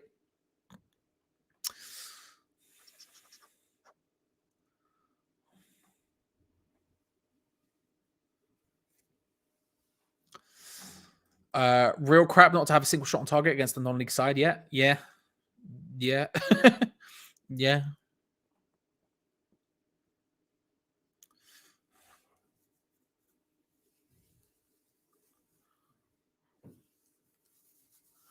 Yeah, Ed, a little cheeky Discord ad, bro. Just a little cheeky one. Do you know what I mean? Letting the people know. It wasn't even made by me. It was made by a viewer, and I didn't even know it. And he just went, "Do you want this?" And I went, "Flipping hell, yeah, dude, that's brilliant. Thank you." Mulchmite. Subscribe if you haven't already. Rocket League content right here on YouTube. Big plays. Get involved. Jared Bowen trying to work his way forward, finds Credricks, plays it into the box. It's a good cross, actually, to be fair. It was a much better cross than we've been used to. Preston, the DM, just coming in, stopping it. We don't have the numbers. I don't know. We're just playing it. We're just playing it. I don't know. We're playing out wide, and this feels stupid with the lineup we've got. Playing out wide and trying to cross it into the box like that, it just seems weird to me. I mean, we'll see how the corner works out. If this goes to the first man or short, expect me to comment because it's unbelievably annoying. But we'll see. Bowen to take it. Yarmolenko did run to the near post. Bowen to whip it in. Maybe it's just Bowen taking corners. Cresswell's significantly better. John Moss just stopping a second ball from being on play there. Good refereeing from John Moss.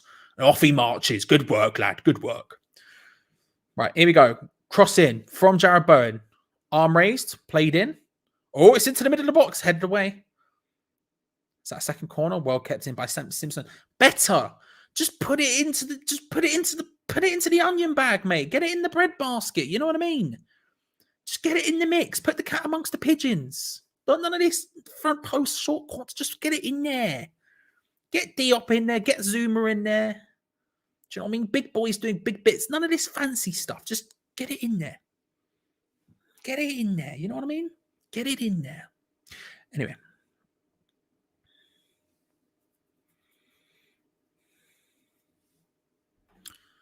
You're even worse than Chelsea. Says FaZe Craig the Devil YT. Everyone subscribe to FaZe Craig the Devil YT. He's in FaZe. He must be good. He's definitely in FaZe. Imagine if he was actually in FaZe. That'd be hilarious, wouldn't it? That'd be amazing. Wept him by Vlasic. Ooh, not a bad cross. Yarmolenko just underneath it. Not a bad opportunity there. Not a bad opportunity. I didn't think I would say this against Kidderminster, but I think we may need a baby bell. Listen, if the chat asks for the bell, I will put the poll up. I almost considered starting with a bell. I thought about it. One, because I've barely eaten today. But two, also because I thought, do we want just a cheeky nerve-settling bell? I don't know. If the chat want it, we'll go for it, Major. But it's not surprising. Not surprising. Do you know what I mean? Just get it in there, mate. Get the big man on it. Come on. None of this tiki-taka nonsense. Straight in, route one, big bosh. Let's go. Let's go. Bell after half for sure. It's Turley for Bell. I'm just putting it out there. I'm just letting the people. You know what I mean? I don't disagree with you. I'm just saying.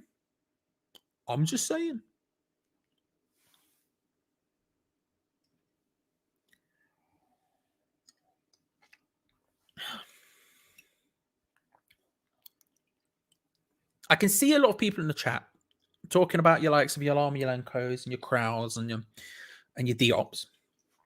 And I think I don't necessarily disagree with you, but what I would say is that's far from our only problem today. None of the team are playing particularly well. We're very flat.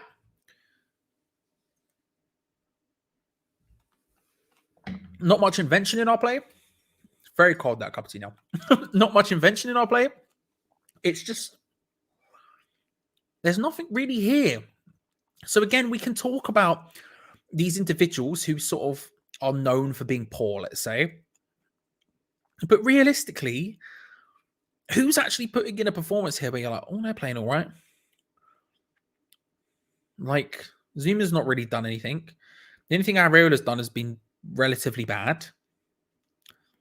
Fredericks has put in a good cross or two. Johnson's been okay, I guess. Like, it's not a great performance. Again, we can point out these people, but you know what I mean? At least we can concentrate on avoiding relegation. You're not wrong. I'm hoping they run out of steam. A little bit. It's sad to think, but a little bit. It's very sad to think for us. A Premier League side chasing top 4. Anyway. Sterling tries to dink it in towards the box. Fredericks hooks it away unconvincingly. Noble does anything he could to try and get that away. Vlasic into the path of Ben Rama. Jared Bowen's there. Yarmolenko steaming forward as well. West Ham now getting forward in numbers. Yarmolenko's flying forward, was asking for the ball. And it's just very well done. But I think that was Preston. Preston's having a good game, to be fair, for Kidderminster so far. He's getting involved in a lot of things. Ben Rama was stood there wanting to try and do anything. And Preston just followed him. Second he sees the opportunity, bang, gets in there. No messing. You got to respect it. Good Good performance from him so far. Good performance from Preston so far for Kidderminster.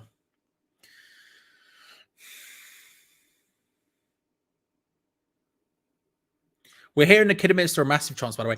I did see on social media the social media team. Well, I saw one of their fans on one of our videos this week said they were massive, and I did see the Kidderminster social media team calling it El Massivo, which I have 100% respect for.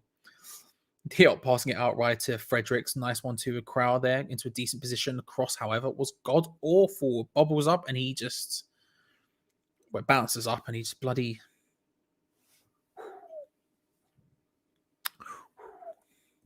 I just realized, James, you donated. If you're still here and I didn't put your name in a thing, I apologize, sir. I should do that for you now. I should do that for you now, sir. I completely forgot.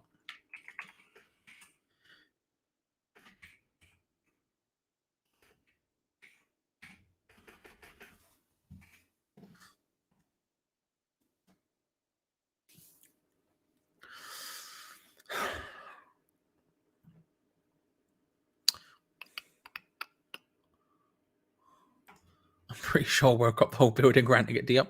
Well, you know, it is what it is.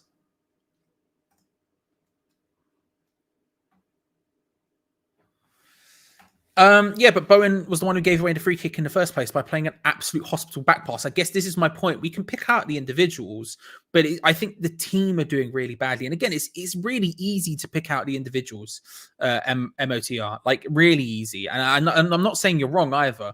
Like, I'm not saying Diop's playing well, for example. I'm not saying Crowell's particularly playing well, although I think Crowell has been fine. I don't think Crowell's been anything. I don't think Crowell's done particularly anything wrong yet today. But I'm not saying, for example, Diop's playing well.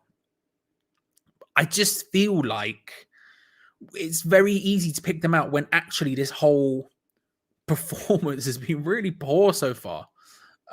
Really poor so far. And I think it's like I said, Jared Bowen's back pass is the whole reason they scored in the first place, because it was stupid. Like, it's stuff like that where we're just not picking out. It is what it is. Mick Sale saying, Bell, stop the rot. We've already had some people saying it's too early. Again, if the people follow you, Mick Sale, we're saying, I've seen some people saying halftime. If the people follow you, mate, I'll put it in and we'll see what the consensus is. But so far,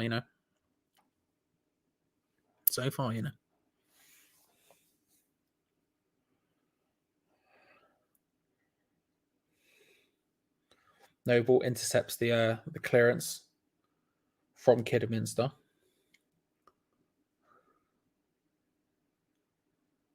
Zuma lays it short to Crowell across to Diop. West Ham just passing it round at the back now.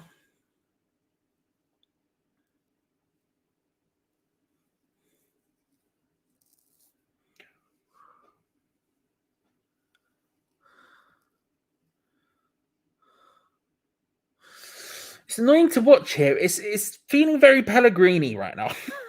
You know how we would get forward and there was just no invention whatsoever. Oh, Johnson manages to get a cross in. Yarmolenko tries to get ahead. It's good defending in the end. West Ham pressing. Fredericks. Oh, little mistake from the little slip from the Kidderminster player. And all of a sudden, Bowen can nip in there. Picks up the ball. Crowell tries to find Bowen. Can't quite do it. It's awkward from West Ham there. Again, I don't blame Crowell for that one, but awkward. Diop ends up controlling the ball and the clearance. It feels very Pellegrini. Like, there were times, and it happened against lower league opposition in the cup, but it also happened in the Premier League where we would have the ball, we'd have all the possession, and we just had no clue what to do with it whatsoever. We would get forward, we'd pass it round, and we just sort of, everyone would wait for the ball to get to their feet before figuring out what to do with it. There was no muscle memory. There was no movement. There's nothing smart going on. We're passing the ball around at the back in that instance, just looking for someone to do something, I guess. And everyone's watching it happen, just left and right, just watching it happen. And there's no, at any point, is there anything? Is there anything? It's very frustrating to watch. Oh, a little bit of cheeky 4 in the bed. Decent show. The final episode of every week of 4 in the bed bangs. The payment episodes, it's a banger. I think they do it wrong. I've tweeted about this and I feel very strongly about this. West Ham have won a corner. I'll say it quickly. I feel very strongly about this. On Four in a Bed, they shouldn't tell the other competitors how much the rooms usually go for. It should be just paid purely on what they think it's worth. Because what happens is they walk in and they go, it's a bit dusty, we'll take £5 off. And it shouldn't be like that. Do you know what I mean? At least I don't think so, still. Short corner, as per usual, because why would we do anything else? 5 corners for West Ham so far, by the way. Only one of them has been any decent. Laid short to Ben Johnson on the edge of the area. Ben Johnson now to Ryan Fredericks. We have 3 right backs in the squad today, by the way, not a single striker. We move. Bowen back to Johnson. God awful pass from Ben Johnson to the path of Mark Noble. Completely behind Mark Noble. Throw into Kidderminster Harriers.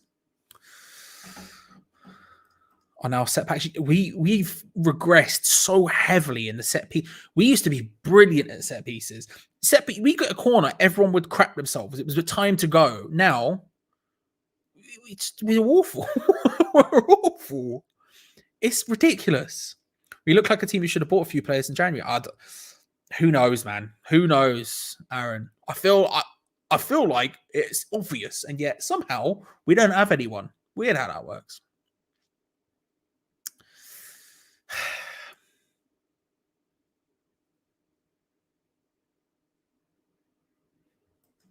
I wanted to watch Holmes under the hammer, but Dion's... Listen, he's putting in a shift today. What a man. What a man.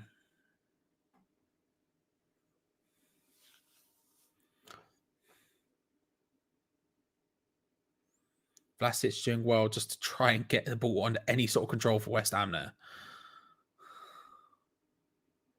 Hooked forward and now Kidderminster, who are working harder for it. They just want it more, man. They just want it more. It's really as simple as that. We're passing the ball around. Laissez-faire, lackadaisically. We're just passing the ball around with no zhuzh at all. And they're just sprinting straight into the path and intercepting it constantly. They just want it more than we do. We're just not awake. We're just not awake.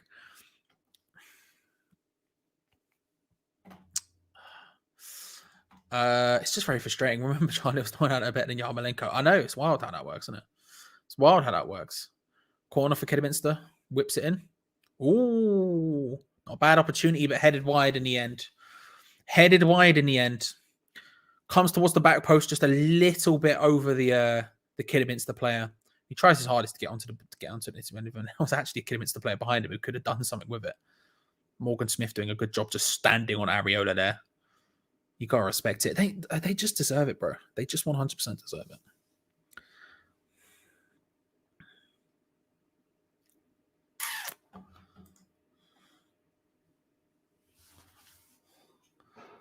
Again, they're just pressing quickly there. Mark Noble's on the ball. West Ham, no invent. Oh, it's a ball over the top. Is Ben Rama going to get there? Not really. But if anything's going to happen today, it's come through Ben Rama right now. There's just no invention, right? Someone gets on the ball like Mark Noble, and he's looking up and he's looking around. And no one's showing for him. No one's creating a bit of space. No one's moving in a smart way. No one's dropping deep to help him out. Nothing. We're just going, all right, pass us the ball then. And then, of course, they, who want it more than us, are working 10 times harder than us, are pressing really well, steam up to our players, and all of a sudden, we just get forced into awkward back passes, awkward sideways passes, and just they instantly win the ball back. It's crap. It's crap. We'll see. We'll see.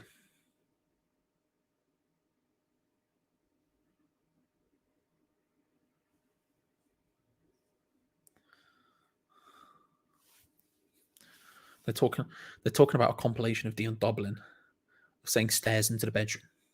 Well, man, it's Dion Dublin, mate. It's Dion bloody Dublin. Name another footballer who could go. Name another footballer with the range of Dion Dublin. Yeah, up front, banging player. Holmes under the hammer. No one could do it. Only Dion Dublin has that ability. What a man! Holmes under the hammer on a midweek. FA Cup on a Saturday. Dion Dublin, beautiful boy. We are We are crud, aren't we? Oh, my G. Titch, good to see you. Hammers Fans United. If you haven't already, subscribe. Hammers Fans United. Titch doing big plays. Got games going on over there right now that I'm okay at one. Terrible at the other. I'm good at initial thoughts. I'm terrible at what's the name of the game show? The one where the player comes on the screen. Advertise in the chat. Advertise in the chat, and also remind me what it's called because I'm bad at that. I'm good at initial thoughts, and I'm all right. I'm very tired. I've been up since 3 o'clock working. Olympics in it, so I'm kind of absolutely shattered at this point. But still, yes, come on, Kyle, chuck big bollocks, Dawson up front, get him in. Guess who? I thought it was Guess Who, but I didn't want to say and make myself look like a mug. Guess Who? Subscribe if you haven't. Get involved in the games. Come on now. See if you can step to the king on initial thoughts. One of them. There's some other people who are very good, to be fair.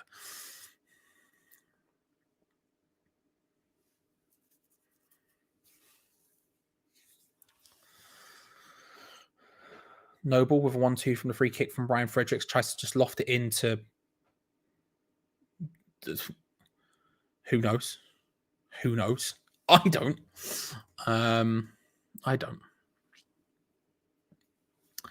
Every time Kidderminster get the ball, the whole crowd just roars. You can hear it. Oh, they're just playing really well. Kidderminster are good, man.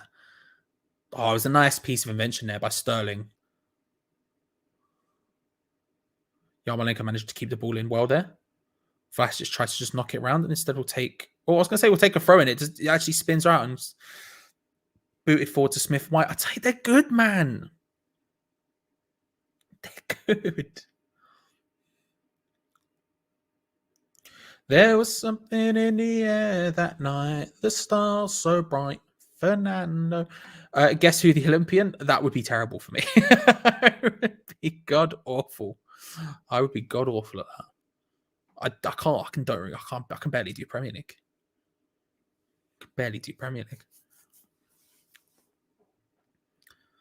Unless I've specifically edited a video for them recently, then I might recognize them. For example, this morning, the thingy, there was a speed skater who broke the Olympic record. I'd recognize her. Anyone else? Lost, scared.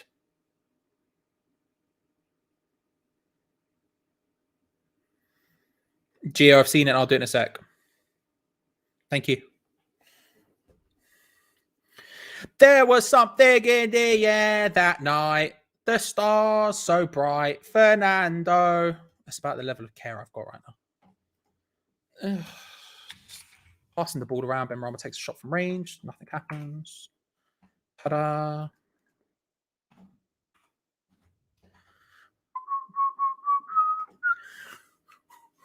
I can't. Unless you mean my singing, then I can, and I apologize. I'll stop now. I'll stop with. Because I can't be asked. I can't be asked. Tom, I already have. I can't be asked. Anyway. I've been up since 3 a.m. This is not something I could be bothered with today. Just pass the ball to each other. Not anyone else. That's just long and convoluted. Just stop booting it aimlessly up the pitch, you weirdos. Right, anyway. It's half time, ladies and gentlemen, soon. We're almost there. 1 minute at a time. We'll get there. I just can't be asked. It's not that complicated. Kidderminster, look, before I say anything, I should say this. Before I say literally anything, I'll say this. Kidderminster, good. Deserve the leads. I think they've been very good. They've pressed very well. They've harried very well. They've made it difficult. They've passed it very well. Their passing game's been really nice. All of that stuff. I'll say any of that before I say anything. But I can't be asked, bruv. I can't. They're just so monumentally wank, bruv. The pass, what you do is, bruv, it's not complicated. It's just pass the ball to each other like normal human beings. Anyway, hi, you're right. Hiya. Can you tell us it's 3 o'clock in the morning? I can't be asked. Oh, bro, I've been awake since like 10 o'clock last night. Yeah. I know, but I had 3 hours sleep before that. And then But up 3 o'clock in the morning did you enjoy the skiathlon? I've also done 2 8-hour shifts in the middle of it all. Did you I enjoy can't the be asked, skiathlon? Tom. Did you enjoy the skiathlon though? That was the Yes, the Winter Olympics is significantly more enjoyable than this. Them, right? They at least have some skill about them. I'm seeing this woman, right? She's going around an ice rink well fast, mate. It was rapid. You should have seen it. She was like this, right? She was like hunched down, yeah. She's like well fast, mate. Then I come here, Premier League side. Excuse me. Anyway, go on. How are you? After that shower of shite, yeah, I'm great. Good. My God, that is probably the worst half of football I think I've seen us play in. Well, it may even be ever. That is just. I don't even know how I can put into words what that was. That was just. I can. I can't be asked. Well, it's that, but that was just disgraceful, honestly. But this is it. This is it. This is the magic of the FA Cup. This is what makes it special.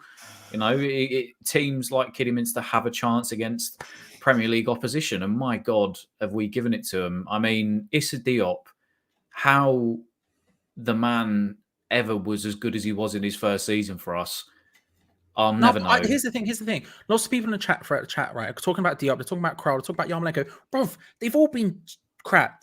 Bowen's the sole reason they scored. It's so easy to pick out these individuals and to go, oh, Diop, oh, Yarmolenko's not trying hard enough, this, that, and that. And I 100% get why people do, and I'm not saying you're wrong, by the way. Diop has not been good.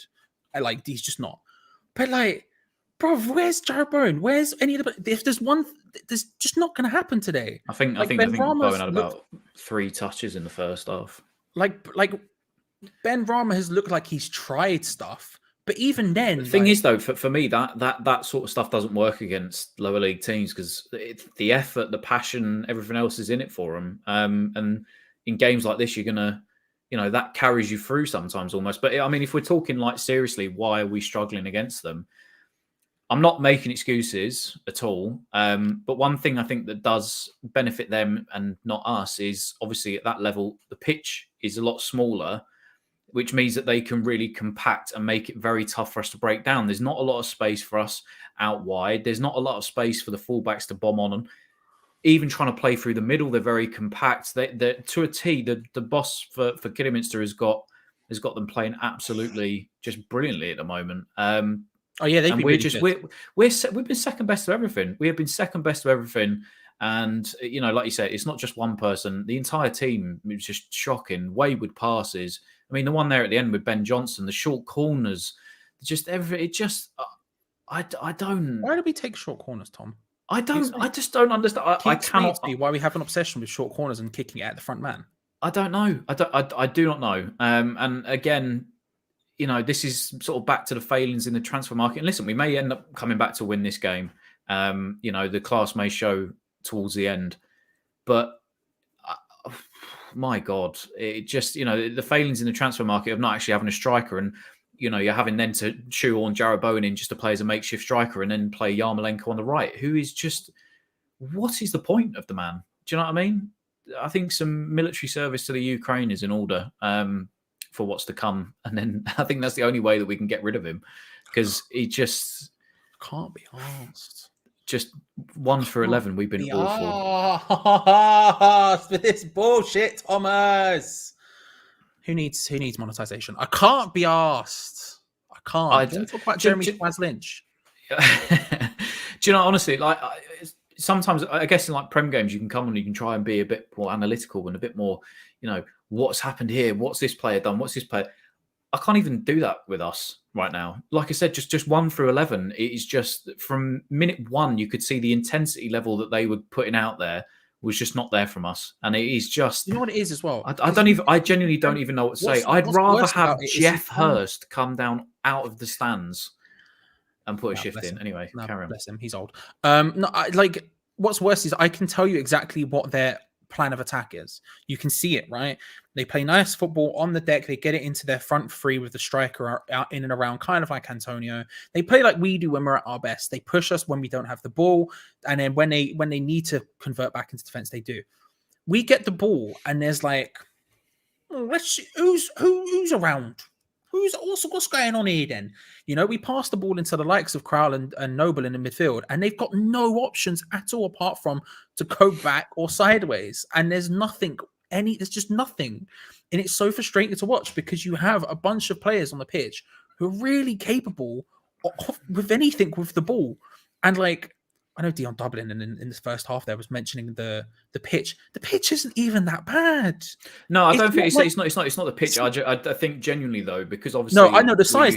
No, the size I agree with. But what he was saying, they have to pay attention and look at the ball as it's coming because it might bobble and this, that, and the other.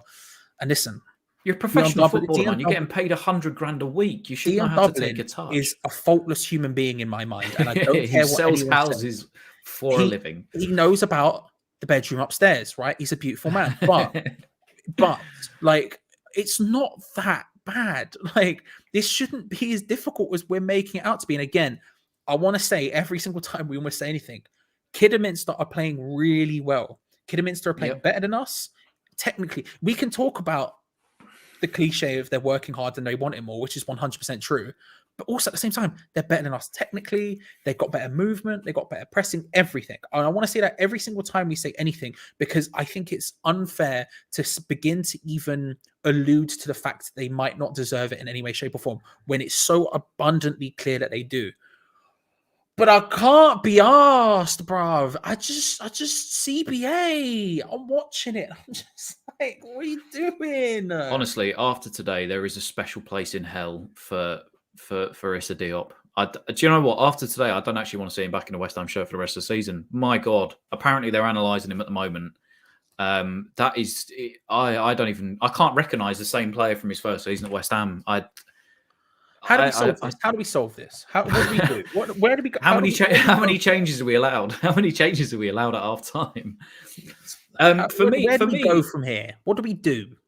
For me, people in the chat as well. What would you do?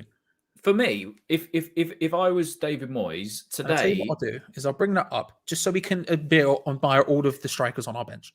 Okay, for me, I would have not put out a second string team today. I'd have put out your most hard-working team for a game like this because you need those types of players in a game like today. So I would have had Dawson in automatically. I would may have even had Elise in just to give Zuma a rest, for the extra week. Soufal would have been in there instead of Fredericks. Rice would have been in there instead of Crowell. I definitely wouldn't have had Yarmolenko, nor would I have had maybe even Vlasic or Ben Rama playing, because I think it's the kind of game where you need a 4-nows. You need a couple of youngsters, maybe say an Okaflex or someone else. You need hard-working players for this game today. And I think in the second half, if we do not actually change and put the likes of I can't believe I'm saying this, we're playing against the National League North or South side. If you don't get the likes of Rice, maybe Souček to play a bit further up through the middle, I'd even take that at this point. If that meant having somebody who could at least win the ball and try to create a little bit of mayhem, if that means take Yarmolenko off, put Bowen back onto the right and Souček through the middle, do that. But today, the FA Cup games like this, and you've seen it, it's not just us. Plymouth, I think, were still 1-0 up at half-time against Chelsea. This is the type of games that these teams love. You need your hard-working players on the pitch. Get the likes of Yarmolenko, etc. off. Any flashy, any skilly stuff, it's not going to work today. You just need a bit of patience, a bit of class, just a few more technical players, if you will, that will just slow it down. I mean, even this, I saw it when we went 1-0 down, we'd had 70% possession of the ball. Yet every time into the final third, we're lumping balls, we're trying to switch the ball out of play. You're a Premier League side. You're playing against a team that are 5 divisions below you. You should be able to just control the game, pass. Apparently it's 1-1 with Chelsea. All right. Even then, the fact that they did exactly the same thing, it's just, even as Harry Parker said there, just about shooting. I mean, they had 2 shots on target inside the first 15 minutes. It just absolutely everything from start to finish in that first half. And I know you'll say, I guess, the hard working stuff and all that is, sometimes it plays into something. But I genuinely believe in these games, those players have nothing to lose out there for Kidderminster. And they've played God knows how many times in a week. And I think I don't think it's got anything to do with that. I'm just making the point of it's not just they're working harder than us. It's that, but they're also actually completely outdoing us technically. There's nothing technically. It's not even a close competition. It's not like, oh, here's a team that are working harder and they're winning. They are doing that, but they're also outplaying us on the floor. They're not like, this isn't a non-league side who are just taking the ball and booting it long towards their big target man and hoping to get something. No, they're playing the ball on the floor and they're mugging us off a little bit with it. Yeah, that's what I'm trying. That's the point I'm trying to make. It's not that the hard work hasn't got anything to do with it, because it has a big part. And this comes into it as well, as Mean Kid just said there. It is a little bit of arrogance, because you are obviously a Premier League side. They're a National League side as well. That's why, for me today, you don't need the arrogant players that could play. You need your hard-working lads that, you know, will actually put 110% in a bit of a shift in, show a bit of emotion. There's players out there that could not give a toss that it's the FA Cup, and to me, that's criminal. This is the best competition in England. Yes, you've got the Premier League and stuff, but this is it. This is the one for us. You know, this was even in the Nobles last season, or actually a chance of winning a trophy this season. This was it, and it just. Like Mean Kid said, there is a certain just arrogance about us. There's just a sense of, you know, if we want to turn it on, we'll turn it on. But I don't think you can come into games like that. You need to come in with the attitude that Kidderminster came in, because they're only going to come out one way, and they've shown that in the first half. And it's just honestly, it's just absolutely shocking. I don't even think it's arrogance. I think it's just lackadaisical. It's just not concentrating. It's just not being aware of what's going on around them at all. It's not like one of them. It's just one of them. They look at it just like one of them. There's no like, because I don't think they're sitting there thinking we're better than them. I think it's just not concentrating. They're passing it around with speed, with no speed, and that's not an arrogance thing. That's just stupid. You're looking at it and you're like, maybe a bit quicker, boys. Like, their goal directly came from us passing the ball around badly without concentrating. Jared Bowen's back pass was suicidal. The second he hit it, I went, that's bad. Guess what? They win a free kick, they put it into the box, they score. In the build up to that, I was literally saying the words out loud. Ooh. Sister 19 low online. I was literally saying, this is bad, pal. This is lackadaisical. What are we doing here? And we keep doing it, and it doesn't help. We get into the sort of defensive. Do you know what it reminds me of? It reminds me of the first half performance against Leeds, when we ended up coming back and winning 2-1, where they were just pushing they were pressing and pushing our defensive midfield duo and our defenders, and we just had no clue what to do about it, because no one's showing for the ball.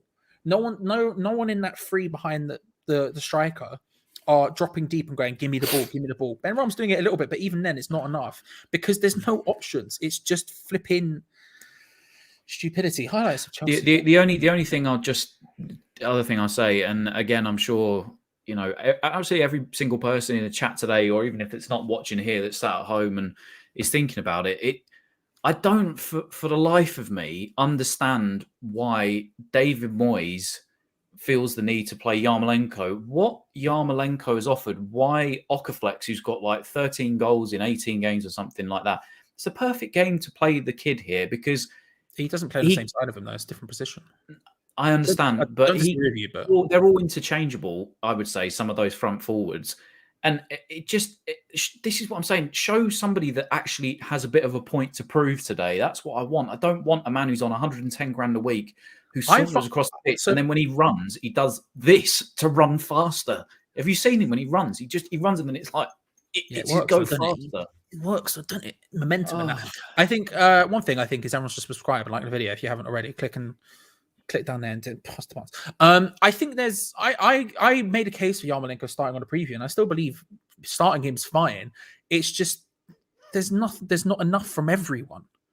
You know, like, I think if Yarmolenko's out there and I've jolted my head too hard, my hair has come out of place. Yeah, I hate to see it. I've Yarmolenko too hard, Charlie. So you should do what I do and just not give a shit. Look, I crash all of the time.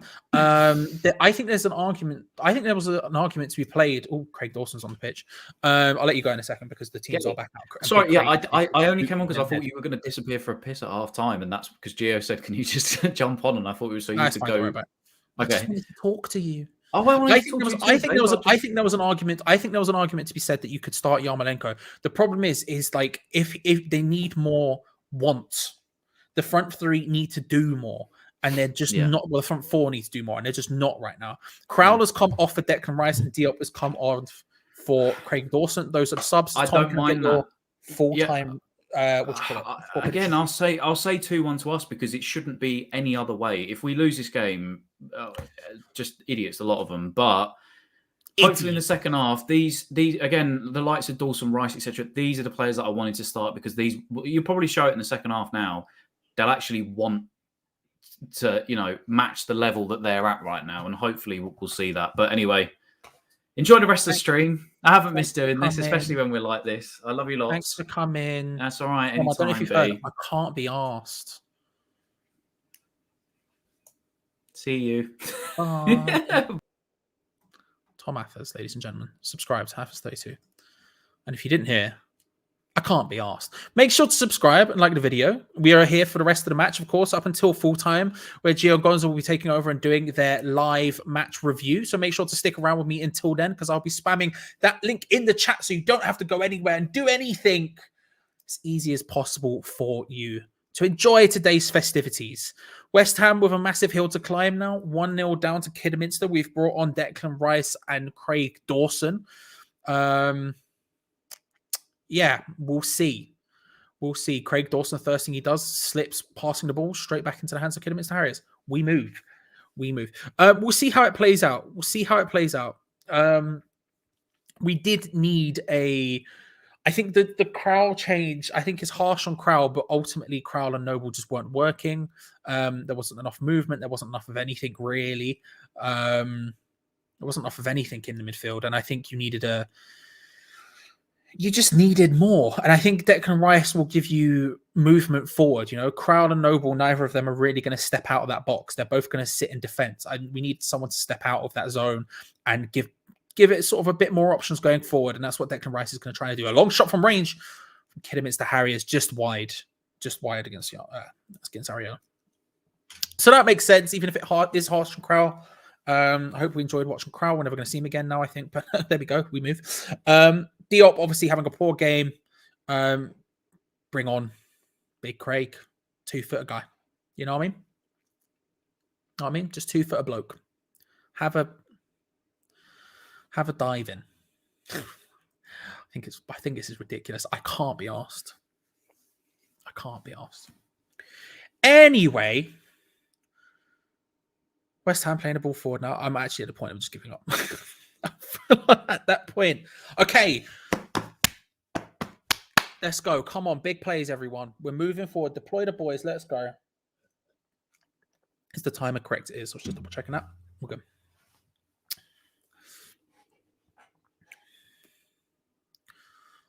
I would have brought on Elise as opposed to Dawson. I can't lie to you. Ball over top from Zuma goes absolutely nowhere. Straight out for a goal kick. Ben Johnson puts the pressure on I think it was Hemmings. No, Penny. He put the pressure on Penny, but it doesn't happen. Yeah, I think there's I don't even remember what I was saying. I think, nope, it's gone. I came back very briefly and it instantly left again. Who knows? We'll find out at some point.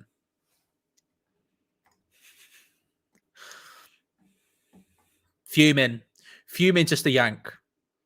Well, that's beautiful. It's beautiful.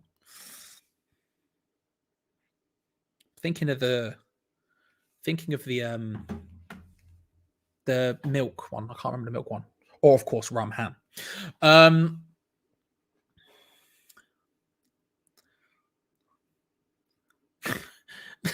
Noble there, passing the ball to Yarmolenko, who looked injured, tried to get up. His ankle didn't look super helpful. I think he's twisted his ankle or something. Oh, a big old paw on Vlasic. John Moss unmoved. That felt like a very clear foul.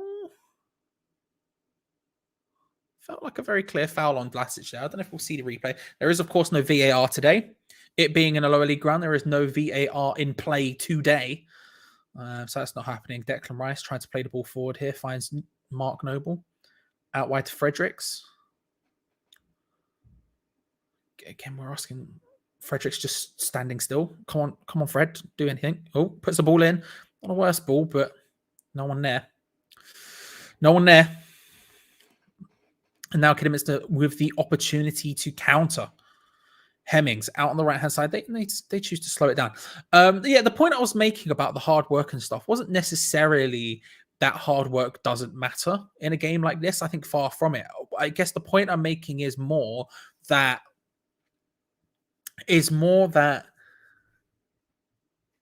are outplaying us as well. This isn't just, they're not doing this just because they're working harder, but it's everything. We're looking at the replay here on Vlasic.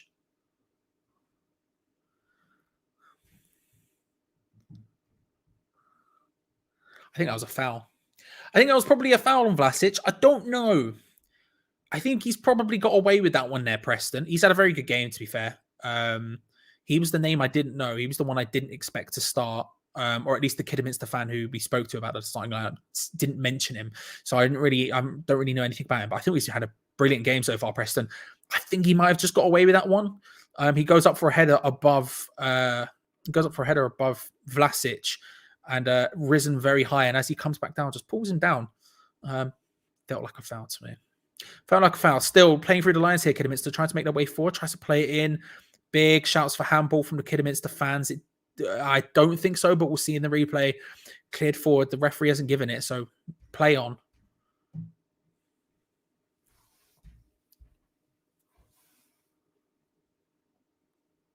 Then I'll just playing the ball around here, Kidderminster. Looking to try and just create a bit of anything. Austin, short or wide pass there, and West Ham can capitalise. Rice out to Bowen, who's trying to charge forward. He's switched up roles with Yarmolenko in this half. Seems to be Jared Bowen's moved out right and maybe Yarmolenko up front, which I think is probably the correct decision. I don't know why. I don't know why we weren't doing it from the beginning, but still. Benrahma, short to Noble. West Ham now once again in full control, full possession. Nothing really to do with the ball when they have it. Oh, pardon me, hiccuped like 3 or 4 times during that. Jesus. Mark Noble trying to find a way forward there. Can't. Declan Rice. Mark Noble. Benrahma. Johnson out on this left-hand side.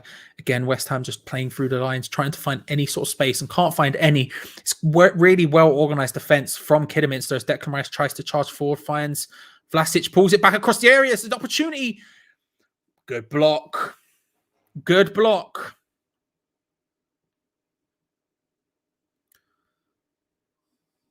And Zuma does really well to stop. And a bit of afters between him and Morgan Smith. It was really well done there by Zuma. Declan Rice just takes on a couple of people, takes it past them. Vlasic then pulls it back across, and Benrahma was there, and it's a good block. I don't know if it's a save or if it's a block.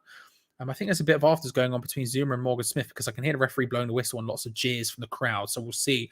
But it was a good opportunity, probably the best opportunity West Ham have had. Zuma and Morgan Smith now just shaking a hand, move away. Referee pulled him back. It was a good tackle by Kurt Zuma. Came in very strongly, and then a tangle ends up in a little bit of argy-bargy. A little bit of argy-bargy, still.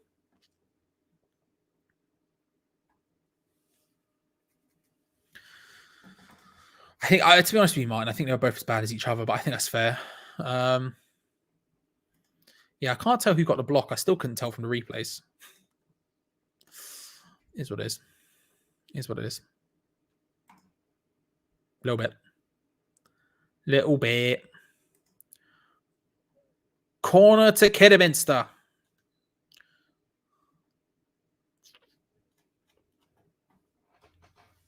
Corner to Kidderminster. All of their boys come forward. Men ready to take advantage of the situation.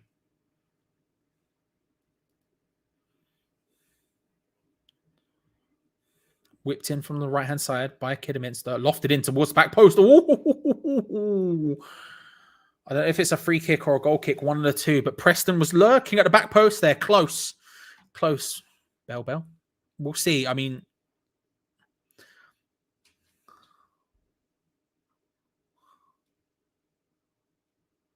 Areola came out early and again getting underneath it. He's not having the best game today, Areola, to be fair. We're looking at the handball there against Craig Dawson. I still agree with my previous statement. Not for me. Not for me. Hemmings does well. Nice turn. Plays out to Sterling, who hits it wide. Wide bell time. We've got 2 calls for bells. If other people start calling, then we'll see what we can do. Do you know what I've just realised? I haven't done any of the usual things I do to make it change into the watch along on the back end, YouTube back end. I am all over the shop today. It's almost like I've had 3 hours sleep and worked already many hours today. Right. Eat one. Bell. Okay, right. I'm gonna sort out getting this bell. I'm sorting out getting the bell for you lot. Give me a sec. I'm gonna put the poll in the chat in just a moment. Give me a second. Give me a second. Let's change this to this. I need to change this first.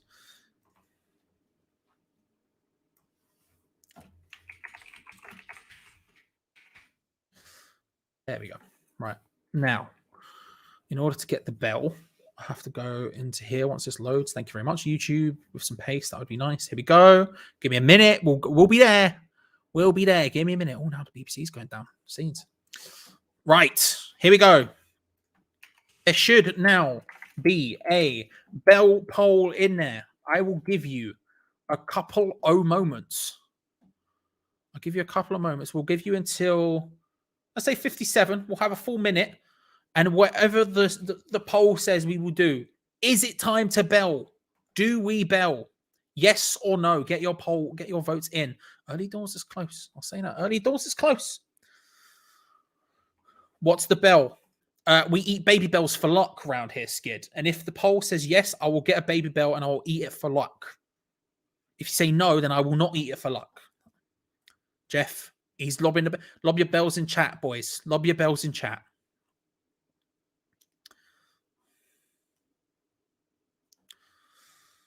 Just over 20 seconds left. Just over 20 seconds left. Kidderminster coming forward, rugby style, just making their way up. American football style, just gaining yards right now. Just gaining yards. 10 seconds left on the vote. We've currently got 73% yes, 27% no. If you want to say no, you're going to have to get it in as quickly as possible. 8. I'll tell you what, we'll give it 10 seconds after this because I just said that thing. 9, 8, 7, 6, 5, 4, 3, 2, 1. 78% said yes. We're belling. We're belling. Give me a second. You're going to have to... Danny will keep you company along with my Simpsons pillow while I go and collect the bell. Hang on. I'll be back. Give me a sec. We'll get there.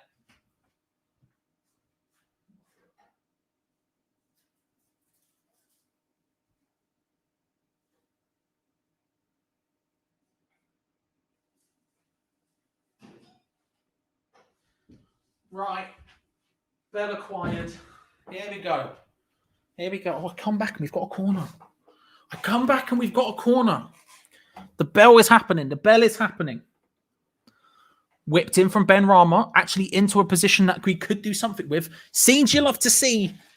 Doesn't quite happen. The bell is here, ladies and gentlemen. Do I just lob it straight in there? I feel like this is a lob it straight in there job.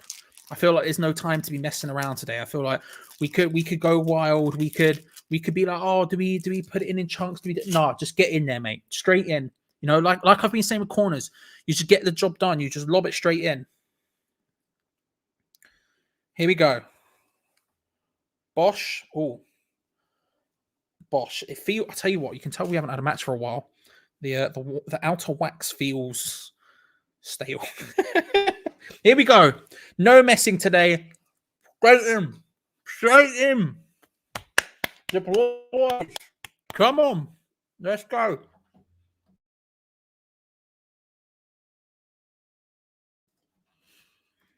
She's not awake. Otherwise, I'd probably have had one thrown at me, but she's not awake.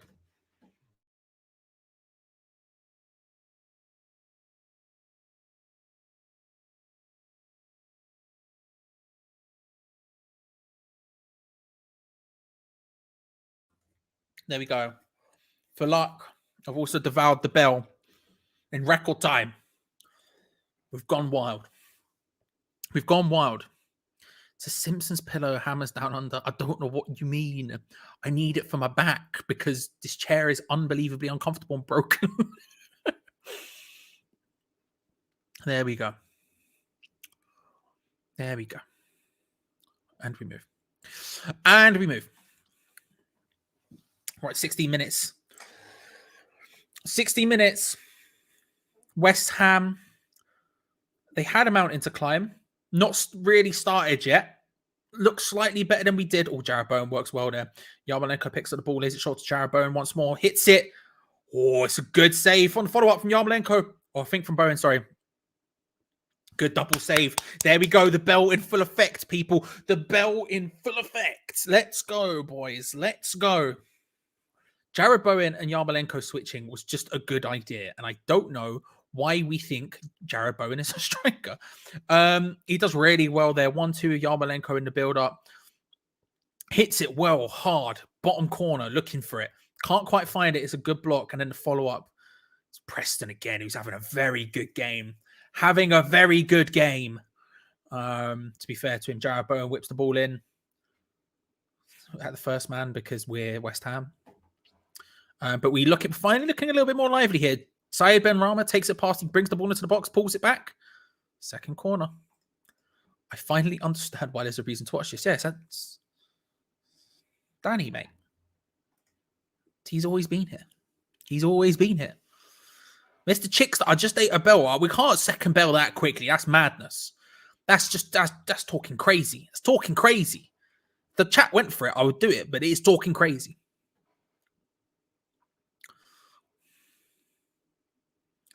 Starting to look a little bit more lively here. As Jessica's saying, it's starting to look a little bit more like us.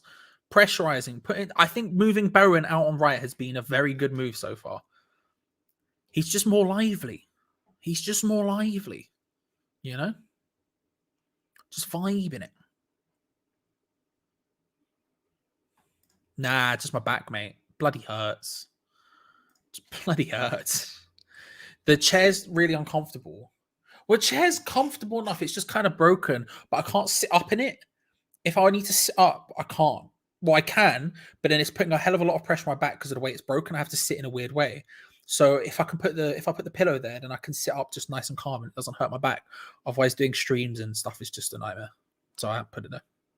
So unfortunately, nothing as fun as piles. Just an old broken chair. You know how it is. Dawson there.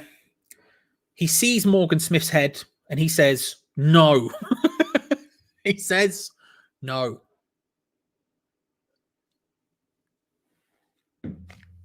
Oh, Aaron Cresswell coming on now for Ben Johnson. Needed, in my opinion. I think Ben Johnson's defensively has been okay. Attackingly has got into interesting positions, but just the crosses haven't been there. Hopefully Aaron Cresswell can add that. Also, Thomas Souček switching now out for Mark E. Noble. Mr. West Ham is off. Mr. Potato Salad is on. We are now taking this seriously as we can. Taking this as seriously as we can. It's a very poor goal kick. West Ham can win that throw in all day. Yeah, big plays now. Big plays, big boys coming on. West Ham are looking more and more like their first team. You've got Zuma, Dawson. In fact, outside of Sufao, you would say that's probably our first choice defense. It is our first choice centre back pairing. That is an awful pass. I don't know who did that, but it was awful. It is our first choice centre back pairing. Central. Pardon me. The bell is coming back to bite me on the backside right now. You've also got Bowen in there. I mean, this is a very strong team at this point. This is a very strong team.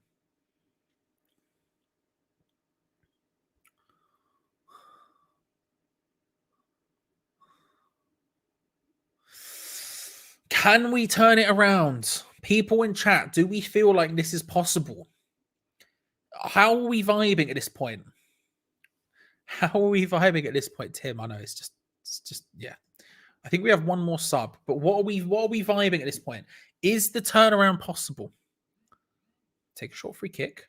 It's a good ball in, headed down from the back post, trying to nod it back towards goal, unsuccessfully by Kidderminster, but a nice opportunity. Nice opportunity.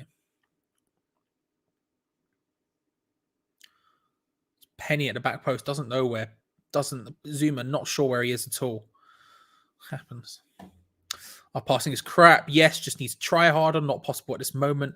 2-0, and we're well and truly well and truly done. Let's go with Celtic.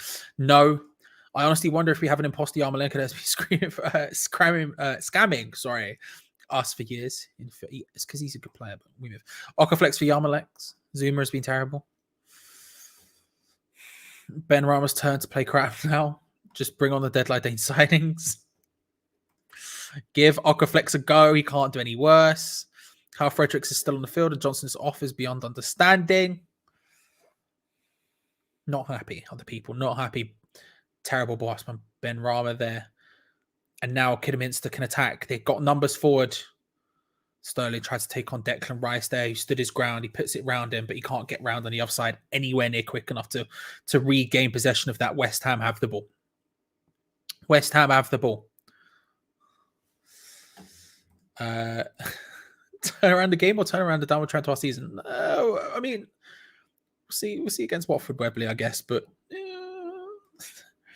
I seriously wonder Moyes does not make them pass better in training, only defending. It feels like that, doesn't it? It does feel like that, doesn't it, Soham? Cross deflected in. Preston gets away. I'll tell you what, Preston's had such a good game for Kidderminster. Again, for the guy who I didn't think was going to start today, or the one I didn't expect to start, he has been excellent for Kidderminster. He has been an all-action defensive midfielder. Fair play. Fair play.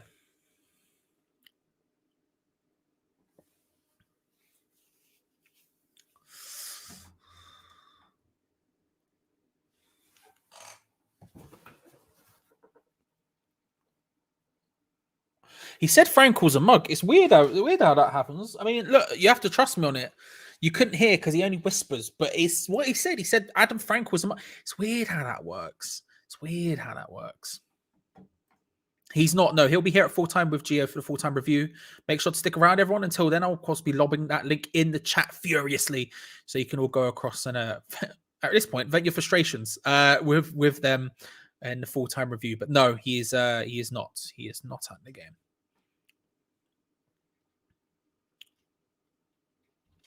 I tell you what, man, the Kidderminster crowd believe in this right now. I'm turning it up because I want to hear it.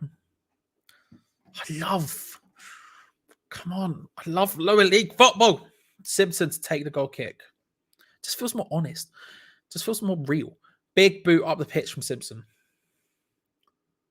Zuma climbing all over Morgan Smith, but we're going to get an offside from Kidderminster. You'll have to see it. You'll have to see it. This is the worst performance in 28 years. I probably wouldn't say that. West Ham's possession in the last 5 minutes, by the way, 88%.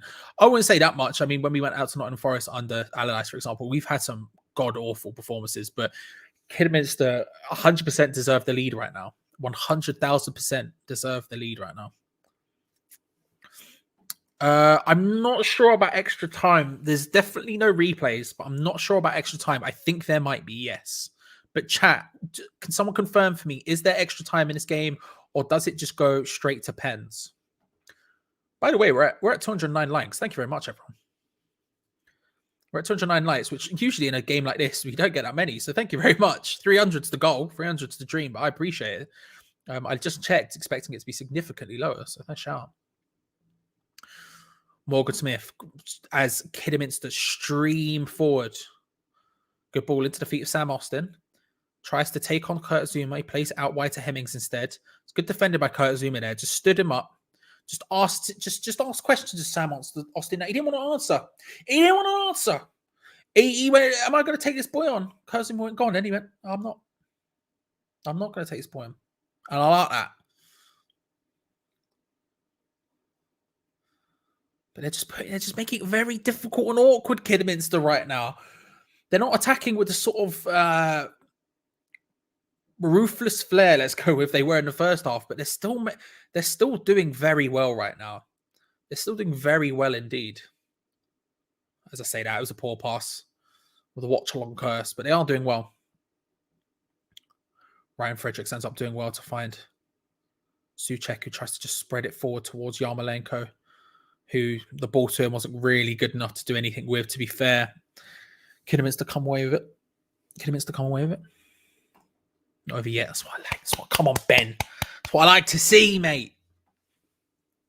Hope you're well, by the way. Hope you're good. But come on. Let's go.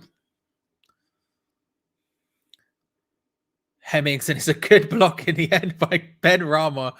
He has to go down on all fours to do it. But the crossfield pass, he just cancels that out with his stomach. It was Vlasic, sorry, not Ben Rama.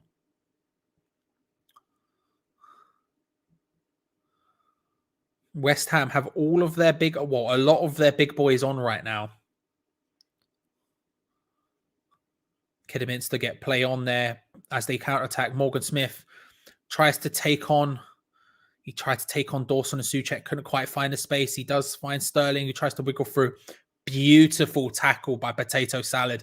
Easy as you like. Plays it forward to Vlasic, who wriggles away from... Oh, sorry, it's from Yarmolenko. Wriggles away from the first challenge. Goes down for it. It's a yellow card for Kidderminster. For the foul on Vlasic. He does well.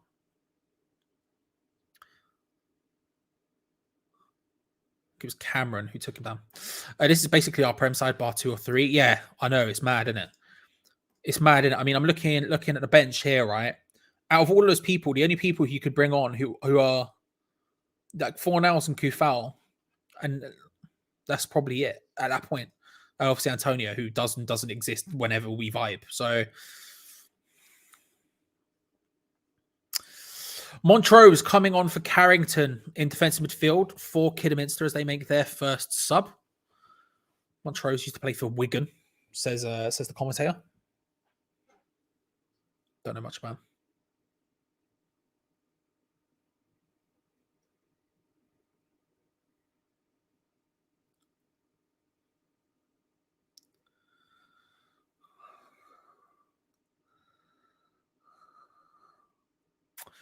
Rice looking for any options. Again, West Ham doing the exact same thing we've done the entire first half of this game. Well, our defensive midfielders pick up the ball and then look around, and there's literally no one to pass to. So we get increasingly riskier with our bad back passing and passing around the defense until the point when they score. We've got away with it this time. Vlasic battling for it, wins. I don't think he wins a throw-in. I'm not sure. No, he doesn't, but West Ham have possession of the ball regardless. Nice turn by Fredericks. Terrible pass. But West Ham do win a throw-in further up the pitch. Very frustrating to watch. Back to what we were doing. No one's showing for it. No one making any movements, making space, anything like that. It's just not happening. Just not happening. Declan Rice trying to come away with the ball here. Ball the outside of his boot to find Ben Rama. Trying to find some space to shoot. Lays it off to Thomas Souček. No, nice dink over for Fredericks. Oh, it was a bit of an awkward one. He couldn't quite strike across or pull back with any sort of venom. He just sort of has to do it before it goes out. Kidderminster now up against it. West Ham just getting all of the possession right now. Kidderminster are full on survival mode.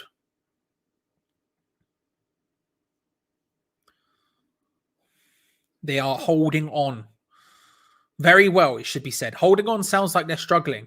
Possession-wise, it's all West Ham right now, but Kidderminster are still playing very well. They're still doing well when they have the ball, and they've got really nice defensive shape to them. They're really well organised. They know their roles. They're talking to each other. The communication's good, and they're making it difficult. We can't find a way through because of that. Don't get me wrong. We're not playing super well. We're not playing super well, and we're not stepping to them in any significant manner. But they're doing everything they need to. They're doing it, and they're doing it very well. We can't act like they're not. You know, we can say lots of things, but we can't act like they're not. Outside a route pass from Cresswell to Ben Rama out on his left-hand side. They're trying to find some space to cross it in or just do anything right now. It's not happening. Rice back out to Ben Rama, looking to take on the Kidderminster player. Puts onto a strong foot, puts it into a dangerous area. There's an opportunity. The shot from Souček in the end. Scooped over the bar. I believe we get fifth. I might be wrong about that. I don't really know what I'm talking about most of the time. What's going on, Charlie? What is a Kidderminster? They're a very good team, to be fair, Glenn. Apparently. No, third in their league. I think they've scored the second most amount of goals. I think they've conceded the second least amount of goals, I think was the stat the Kidderminster fan was talking about. But they've really deserved it, Glenn. I don't know if you've been watching the game, but they have 100% deserved this match so far. Not even close. Not even close.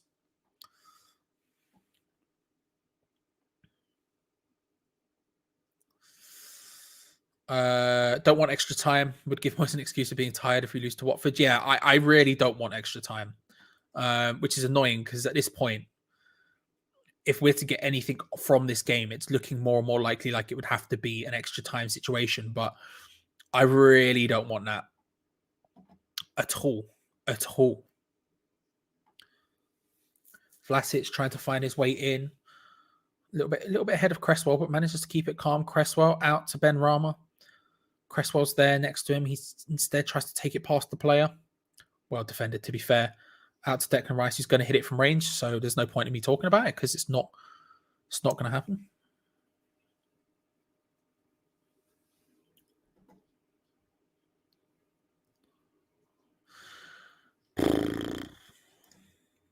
Very true, Aaron. Very, very true. We are in general a counter-attacking team, and we're not great in possession of the ball in a counter in advanced areas. We were. What's frustrating is we were beginning of the season when we had Fornals, Ben Rama, and Bowen playing just behind Mikel Antonio, and all four of them were on form. We were actually pretty good at that. To be honest, we were doing well at controlling the ball, making chances for us, but making chances for ourselves, controlling it around well. We were decent at that, but since last couple of months, last 2-3 months at this point, we've just completely lost the ability to do it, and we don't know what we're doing most of the time. And it comes to fruition in a game like today against a team like Kidderminster, who aren't going to let you counterattack. Kidderminster, we're not going to play counterattacking football against Kidderminster. A, because they're really good defensively, and B, because of the situation. We need something more. We need something more than that. And Fornals is the answer. I think that's probably a good plan. I can't lie. Fornals is coming on for Vlasic, who's had a so-and-so game. One of the things I like about Pablo Fornals is his quick passing. He's probably the smartest player we have. In my opinion, I think he's the smartest footballer we have. He's able to pass the ball around quick and snappily like no one else can do. And when you're trying to break a team down, that's incredibly useful. So hopefully he can get involved here. Austin, Kidderminster's captain now, coming off. He's played well today. Fan favourite. He's coming off, and in his place is number 26, I think it was. Yes, which is Devontae Redmond.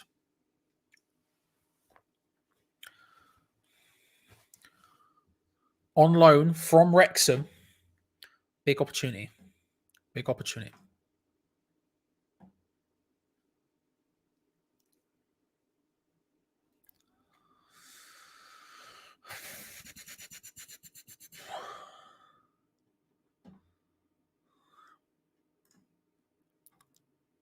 I'm not convinced, Ashley. I think either of them I would have been fine with it. Either him or Vlasic, but we'll see. We'll see. Oh, awful from KIDWHU. Straight into the feet of Morgan Smith. Plays it back to Hemmings. Just an awful touch from KIDWHU. One of the worst touches you're ever going to see. And good pressing once more from Kidderminster. I tell you what. If you said to me there was another goal in this game, I'd say right now it feels a little bit like West Ham, but it would not shock me if it was Kidderminster. They are making it happen right now. They are making it happen. They do have a £1/2 steak burger at the Kidderminster Crown. Well, there you go. I would love to be there, just having a burger. Do you know what I mean? I say it. I've said it before. I'll say it again. I just love lower league football. Premier League is overrated. Look at that, straight into the £1/2 steak burger.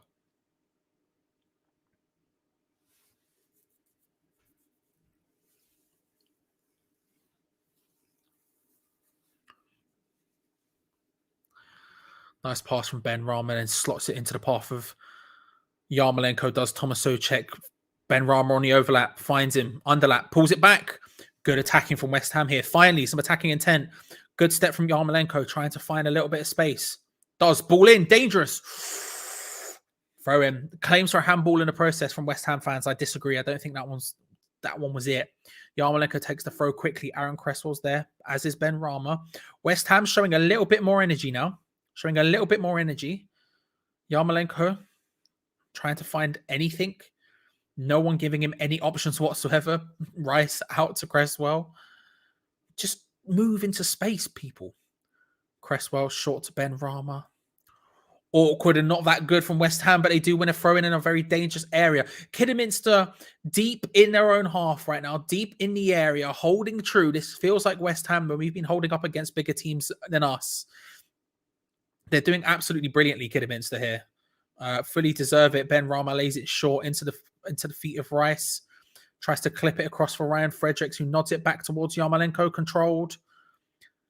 It's awkward. He couldn't quite get any specific good touch on him. It goes out for West Ham throw, still in Kidderminster's area, this time out on the right-hand side.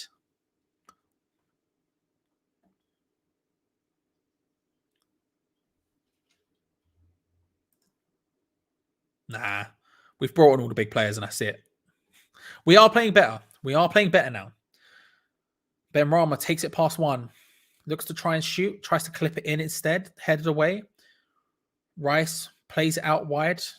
Not the best pass you've ever seen, but West Ham managed to keep it under control. That was a nice pass inwards. Yarmolenko goes down in the area. John Moss unmoved. I suspect we'll see it again, but I'm not going to lie, from the reaction of everyone, I don't think it was a pen. It's a nice... Oh, Yarmolenko. That is a terrible dive from Yarmolenko. 4 hours, by the way, with an excellent pass. Why did you dive? Just hit it, bro. Why would you dive instead of shooting? It's my biggest pet peeve in football. You could just shoot. He had the opportunity to shoot, and instead he dived. I tell you what, I've defended Yarmolenko all game because I don't think he's anywhere near the worst player on the pitch today. But my God, Yarmolenko. First the betting thing, now this. That's a joke, obviously, but my God, that was a terrible dive.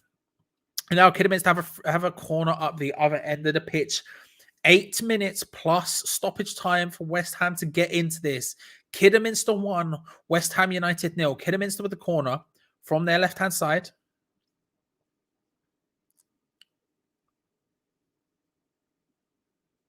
They decide to take their time. John Moss is taking them to Duke. Can take it quickly. Amari Sterling whips it in. Punched away from Areola. Better that time. Better that time.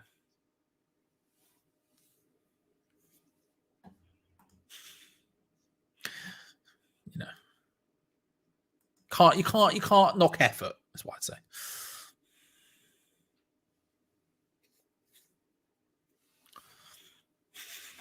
It's played in 90 years. You're not wrong. You're not wrong. I mean, you know, he does only usually play 4 minutes of football, to be fair to him. This has been a long old game for him. Been a long old game from him. Of tremendous scorn. Love that. Big into that. Big into that. Don't know if it's a throw in once more to Kidderminster. Deep into West Ham's half, practically next to the right corner flag. Kidderminster fans are bouncing right now. Kidderminster are massive everywhere they go. They chant. Played themselves as offside there, Kidderminster. Penny's the one who it's up against, who gets back very quickly. I'll be honest with you, Kidderminster deserve this. I'll be 100% real with you. Kidderminster deserve this. If we get something out of this game right now, it'll be a travesty. Kidderminster 100% deserve this. 6.5 minutes to go, plus stoppage time. Kidderminster 1000% deserve this. And they're still fighting for it. Look, they're playing full-on counter-attacking football right now. They really are. They're holding it. They're holding it tight at the back and just letting their attack. Pardon me, bloody hell, my stomach now. I apologize. They're holding tight at the back, playing their counter-attacking game and hoping that the individual talents of their attacking line can do something without really committing too many people forward. And it's working. They're doing really well. They've got their rewards from pressing and being a lot more on the front foot in the first half. And now with 5 minutes plus stoppage time to go, they're able to do this. They're able to say, go on in, try and break us down. And right now, we can't. Souček on the edge of the area looks to try and clip it towards Jared Bowen. Can't.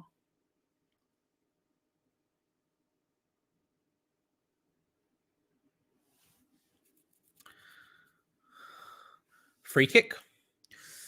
Free kick against Jared Bowen there.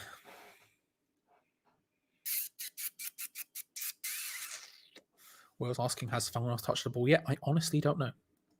I honestly don't know. I know, Jay. And all we've got is Poundland Fergie, and we need Fergie time. It's got to be worth at least 30 seconds. Come on. Just an extra little bit. Remember to stick around until full time. Geo Gonzo will be doing their live review of the match, of which I'll spam the link in the chat so you can all get involved. There's 227 likes right now. Thank you very much. Like I said, 300 is the goal, but in a game like today, we never usually get anywhere close to that. So the fact we're at 228 is an incredible, is very kind of you. Thank you very much, everyone. Subscribe if you haven't already. We do watch-alongs every single match day. We are here live on the channel. Even today, when I've woken up for work at 3 a.m. and put in an 8-hour shift, finished that shift, sat down at this chair and began doing the watch-along. We do it every single match day, so make sure to come back if you haven't and get involved in future ones, because I do this by myself. So without you, it isn't possible. Make sure to subscribe if you haven't already. And yeah, like that video. We're at 232. Flipping heck. Thank you very much, everyone. Thank you very much. And I should also give thank yous to James Gunn, E20 Zone TV, and Rebecca for their donations as well. Overly kind, if anything. Overly kind, if anything. A much better second half for West Ham has been nowhere near enough to get in and around this. We still have only had 2 shots on target. I mean, they've only had 3, but they have scored. So, you know, the important stat. Frustrating. Better, but still nowhere near good enough. Declan Rice trying to take the ball forward, digs it into the path of Ben Rama nicely. He's trying to open up a space for a shot. Puts it onto his weak foot. He plays it into Yarmolenko. This is a really good opportunity. Back to Ben Rama. Luke Simpson with an incredible save. West Ham turning on the style just at the end. Some nice interchanges, finding their way into the bread basket. Into the bread box. Beautiful play by West Ham. Not beautiful, but nice, snappy passing from good players. And Luke Simpson, snapped save, does brilliantly there. Ben Rama controls it one time. Oh, it wasn't even Luke Simpson. It wasn't even Luke Simpson. It was a good block, and then he collects it after. Fair play. Good defending. Good defending. And my God, Karate. Thank you very much. National League Law. Pick up. Thank you very much. You did not have to do that whatsoever, but thank you. I appreciate it.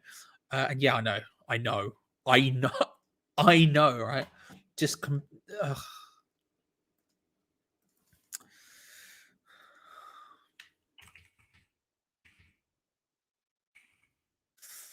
and then we're doing that. Thank you very much. Genuinely appreciate it. Thank you. Myself, Geo and Gonzo appreciate it massively.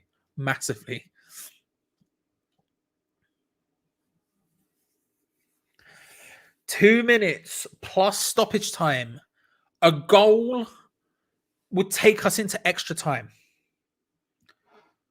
This game has to come. There is a result today. There's no replays, no nothing. If it goes to extra time, it will go to penalties. West Ham have 2 minutes and stoppage time to find that goal. Fully in control of possession, but not looking no more likely to score than they are. Maybe a little bit more likely than before. If you said to me there would be a goal right now, I would say it would be for West Ham, but nowhere near good enough. Dawson to Zuma. Zuma forward to Fornals. Out to Rice. Bowen tries to find a bit of space. It's well defended, but he tries to dribble through. Goal kick. Bowen goes down, but it is a goal kick. Ed's very happy, which I respect.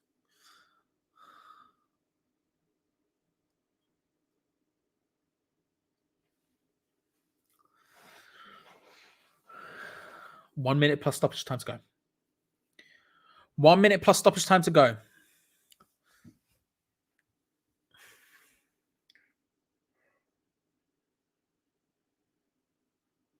Kidderminster fans in full voice. Kidderminster are massive everywhere they go. Bro, they've outplayed us. They've 100% outplayed us.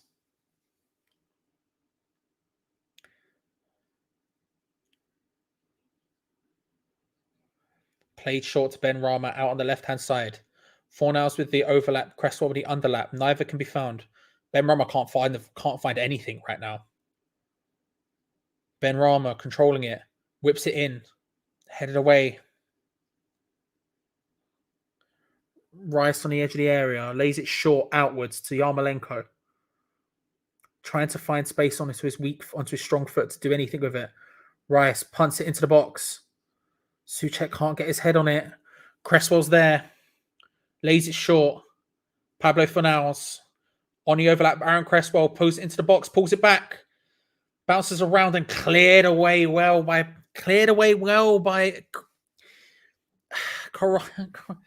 Spurs fan who knows nothing, but we're going to be winning, but watching your content for a while. Keep it great. Thank you very much. That is incredibly kind of you. You did not have to do that whatsoever. Thank you very much. Fans of all clubs are welcome on the watch along 100%.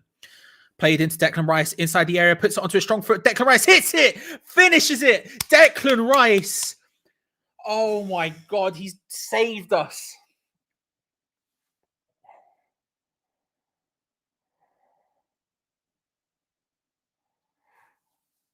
Kidderminster won, West Ham United once. Declan Rice has done it. I can't lie to you, we do not deserve that by any stretch of the imagination. But football is a cruel game sometimes. Kidderminster Harriers won. West Ham United won. Declan Rice with the goal. Fornals finds him brilliantly. Shifts it onto his strong foot. It was a nice take round Preston, who's been brilliant today. Fornals finds the pass through to Declan Rice brilliantly, shifts it onto his right foot, round Preston brilliantly, and then just puts his laces through it. There is no doubt in his mind. He is just absolutely hammering that one, and he's finished it with aplomb. Declan Rice gets the goal. West Ham United won. Kidderminster Harriers won, and I cannot lie to you. I would be wrong. It would be wrong of me to suggest that we have deserved it. My God, Kidderminster Harriers have been incredibly hard done by here. And West Ham on the attack again here. Side Ben Rama couldn't quite find it. It's well cut out there by Penny. A minute of the game left to go before stoppage time gets called. This is so hard done. I mean, Kidderminster have been incredibly hard done by here. And if we're being honest, neither of these teams particularly want this to go the distance. Both teams would much, much, much prefer for this to be done and dusted. However, it seems like we're going to extra time now. Declan Rice on the edge of the area. Unless West Ham can do something right now, this is going to extra time. Just under 20 seconds left. Cresswell walks his way into the box, pulls it back. Not a great cross, no one there. Pulls it back once again to Syed Ben Rama. Lays it short to Declan Rice. That's not happening. Never ever scoring from outside the box. The second he hit that, I knew it wasn't happening. It looks like we're going to extra time, folks. 3 minutes are about to be up, and it looks like we're going to extra time.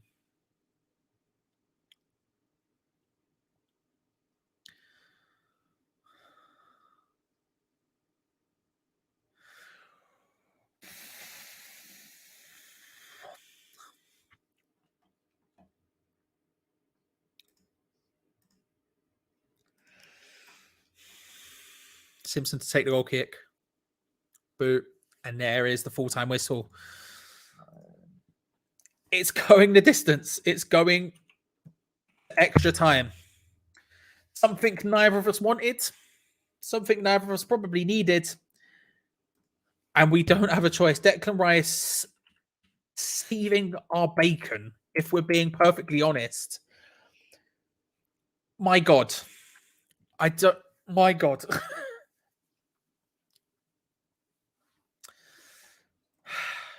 Anyway. Well then. So.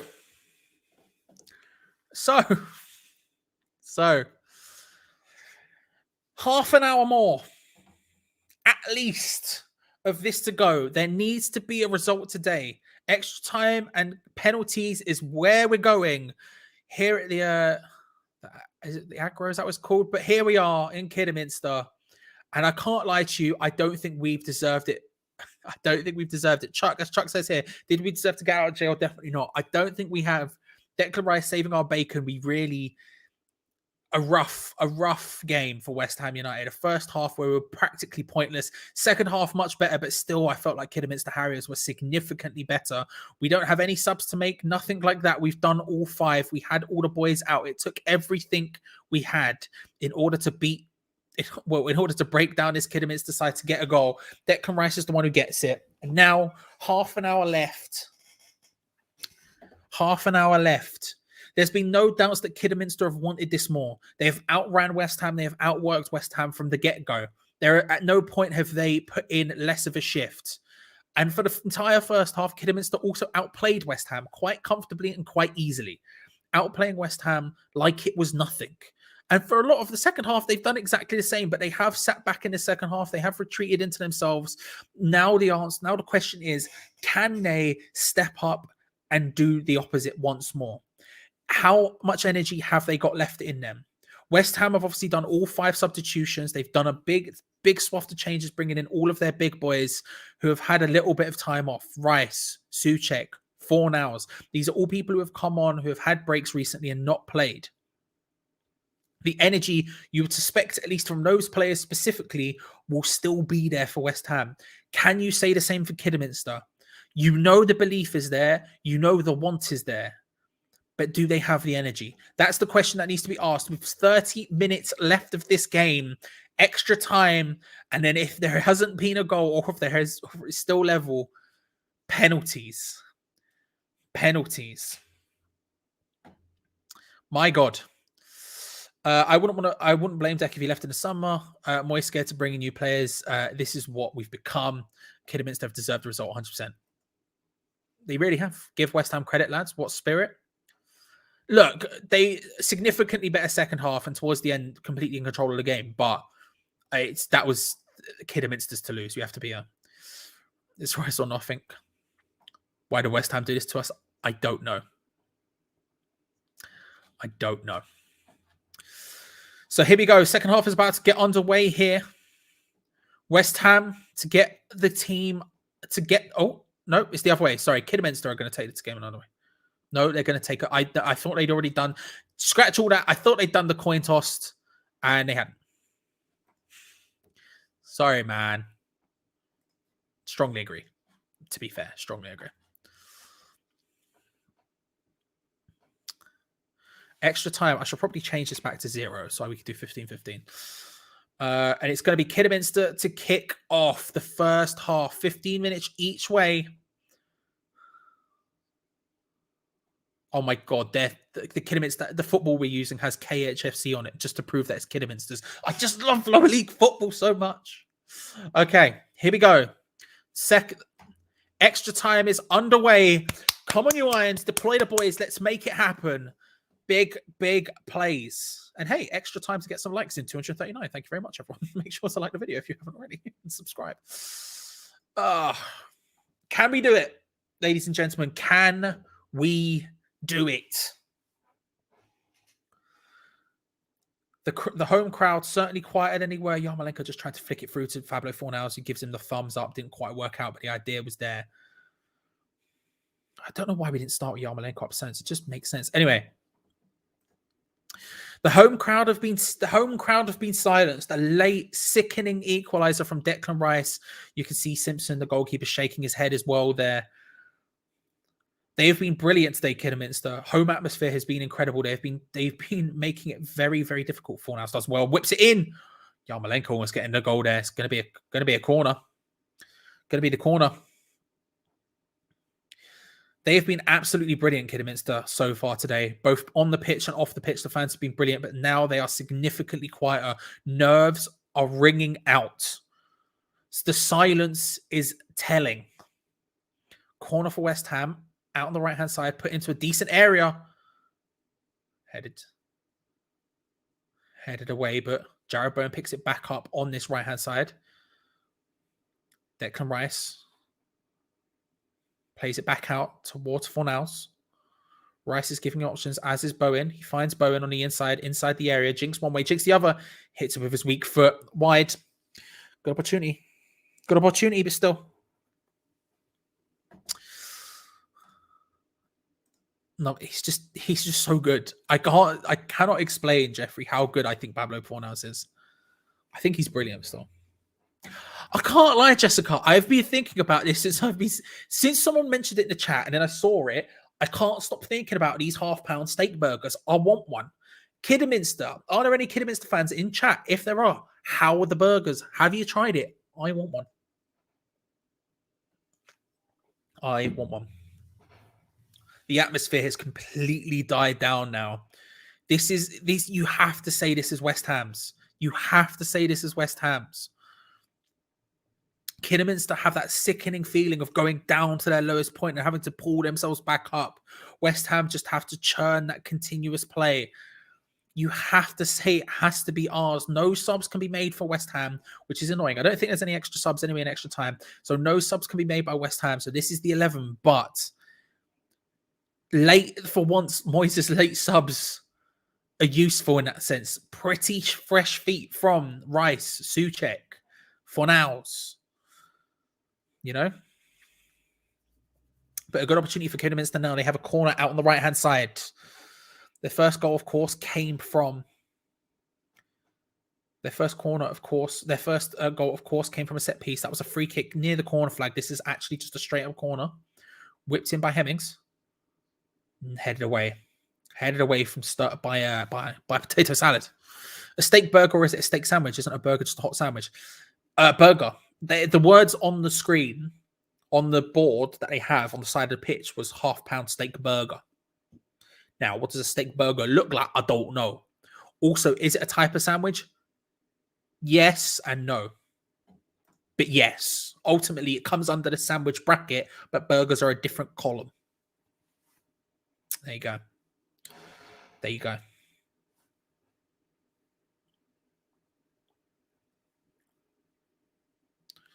Kidderminster trying to find a space now.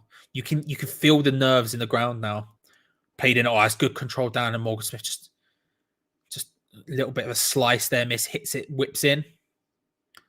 Declan Rice clears it away instead.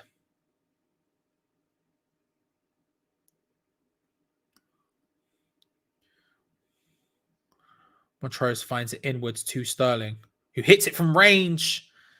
He's confident to hit it from range, and we haven't really seen it too much today. We've seen it from the free kick and not really much else. He got a nice one there, just a little bit under it, a little bit wide, but a nice out of nowhere attempt. Goes for it. Respect it. Hot dog, I would say, isn't a sandwich. Yeah, I don't know what it is, but I wouldn't say it's a sandwich. You know. Yeah. This is it. Burgers are like the offside rule. You know when you feel it. You know what I mean? You just know it. Excellent shout. Strongly agree. Anyway.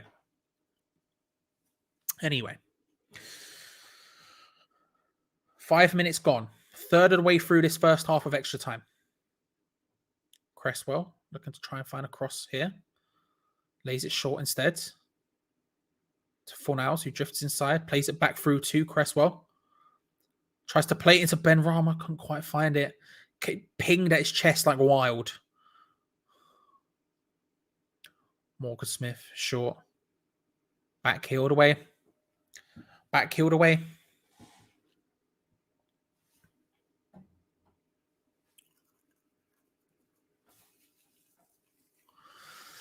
We feel much more in control of this game. This feels like a continuation of the second half, which isn't good for Kidderminster.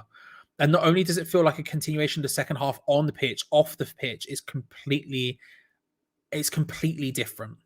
Like literally, it was all Kidderminster off the pitch. The vibe was incredible. And all of a sudden, since that goal, it has died massively. You can hear the nervousness. You can feel it, the tension. You could cut it with a spoon, ladies and gentlemen. It's not ideal for Kidderminster, let's say. Not ideal at all. Craig Dawson getting the header back. West Ham recollect it inside the half under not much pressure. Again, this feels like a continuation of the second half on the pitch, which is awful news for Kidderminster because that was mostly West Ham. They were still doing bits. They were still having opportunities. But, you know.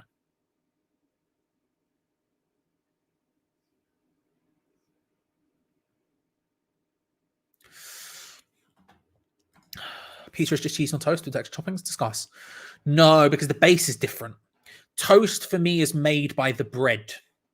You know, like not the fact it's heated with stuff on top of it. I would say that's the key differentiator here. For example, if you put a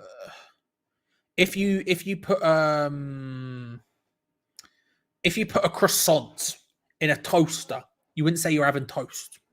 You know, if you put a baguette, if you put a baguette underneath the grill, you wouldn't call it toast. So I'm saying the base is the different factor here. The base is the different factor, the differentiating factor between toast and pizza.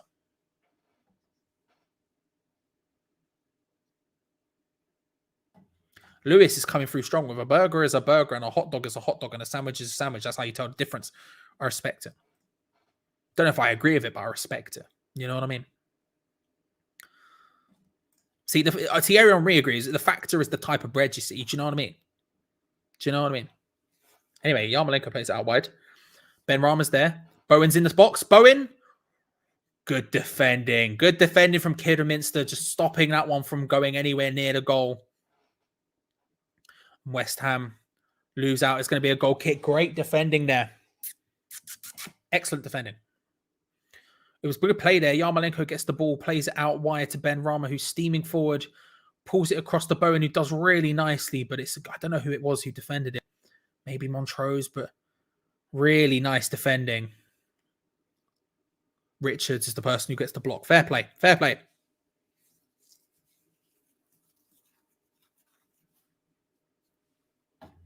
Us Frenchmen love a bit of bread. Love a bit of bread, you know? And that's one of the things I respect about the French people is their loving of a bit of bread. You know? Loving the food chat. This is what I'm here for. Let's bun off this football log. Let's just talk about food. That's what I'm here for. That's what I'm here for.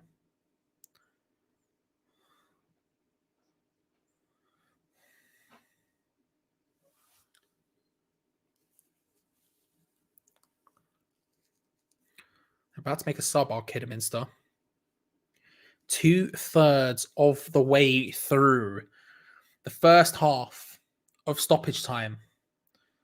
Fairly even. West Ham probably being the better of the two sides. Fairly even, but it does feel like West Ham were on top and created much better opportunities. There's been glimpses for Kidderminster, but nothing concrete as of yet. They've not really created what they needed to make it happen. And you look at it now and you say this is probably West Ham's to lose, but they are about to make a sub. Keep it fresh. Jaden White and Hemmings is coming off. Hemmings didn't want to come off. You could see it in his face when he saw the board. And he's coming off. And whatever the player's name I've already forgotten instantaneously,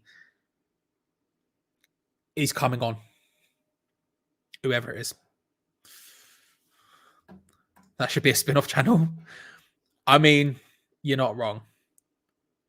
Jaden White's the player who's coming on. 19 years old for Ashley Hemmings. You're not wrong. I thought about it. Just food chat. Hey, listen, subscribe to A-Top Lad. When I do live streams there, it is mostly just food. Anyway, never do them anymore. But, you know, scenes.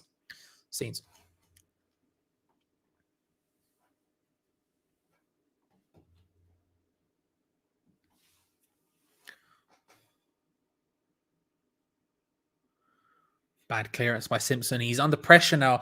You've seen his distribution has been poor today. He's not been great at clearances and goal kicks in general, and we need to be making the most of that. Pressing is going well in this first half of extra time. We're pressing it, making ourselves known in that area, and it's making it difficult for him. And there's a couple of times now where he's poor passes. Nice idea by Fredericks trying to flick around to Yarmolenko. Doesn't quite work. Souček does really well to work for that one, and he wins a free kick in a very, very good area. Alex Chapman, is this food chat or football? Why not both? Football TV says French toast or eggy bread, which is the correct term? It's a good question. I'm going to time you out because you need to chill. But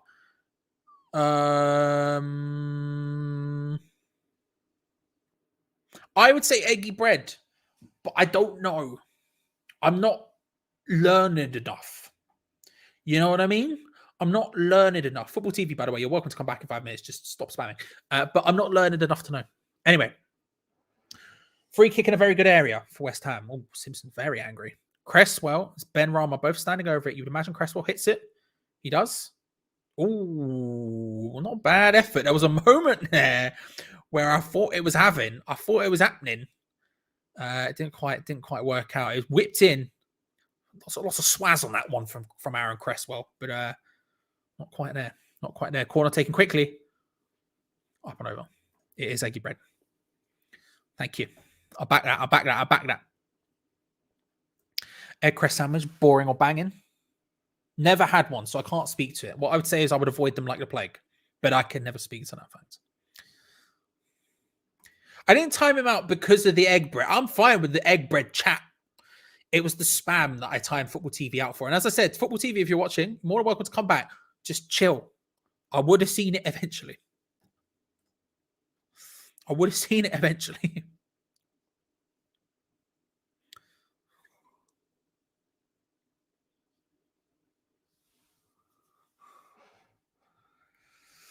Okay.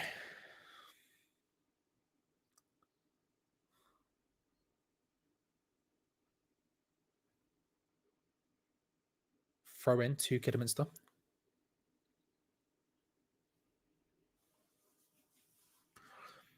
Free kick to Kidderminster. Sorry, in a about on the halfway line. Again, they're going to just want to get your big boys in there. Get this counting. Do you know what I mean? Make it happen. Make it count. Sterling pings it in nicely. Areola. Oh, it's shaky. Areola collects it after the fact.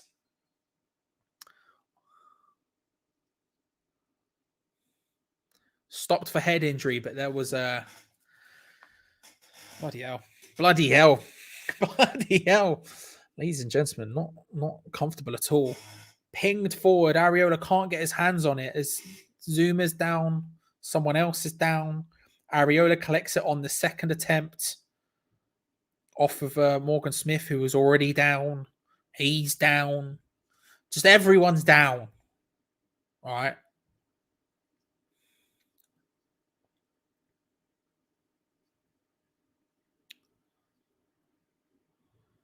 Love the little jump by Areola over the top there. It's going to be a lot of talk after this game, I feel. I feel like there's going to be a lot of talk after this game of... I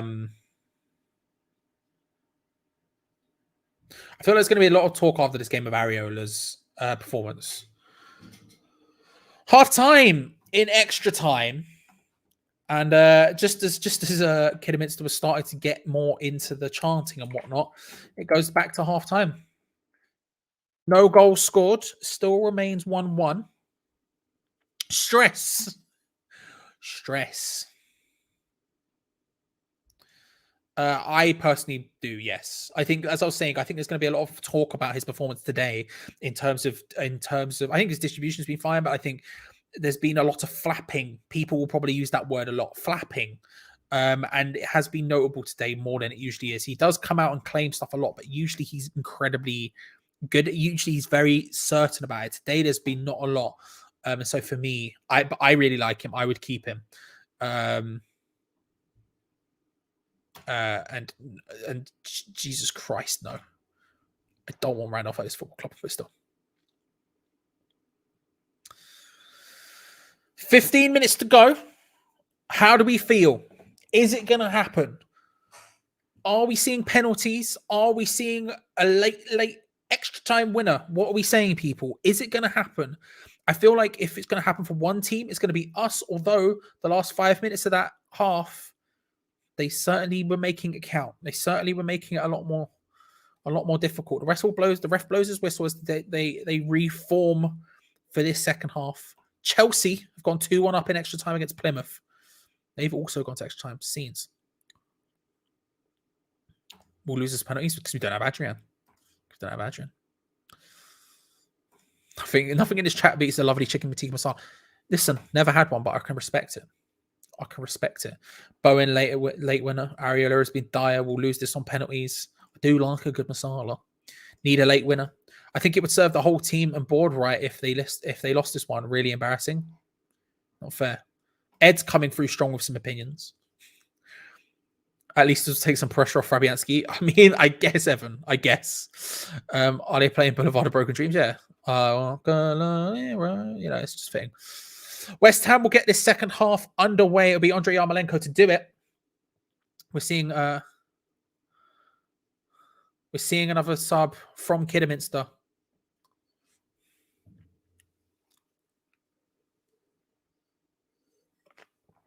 Morgan Smith comes off and Martin comes on in his place. Interestingly, to my knowledge, Martin is a midfielder.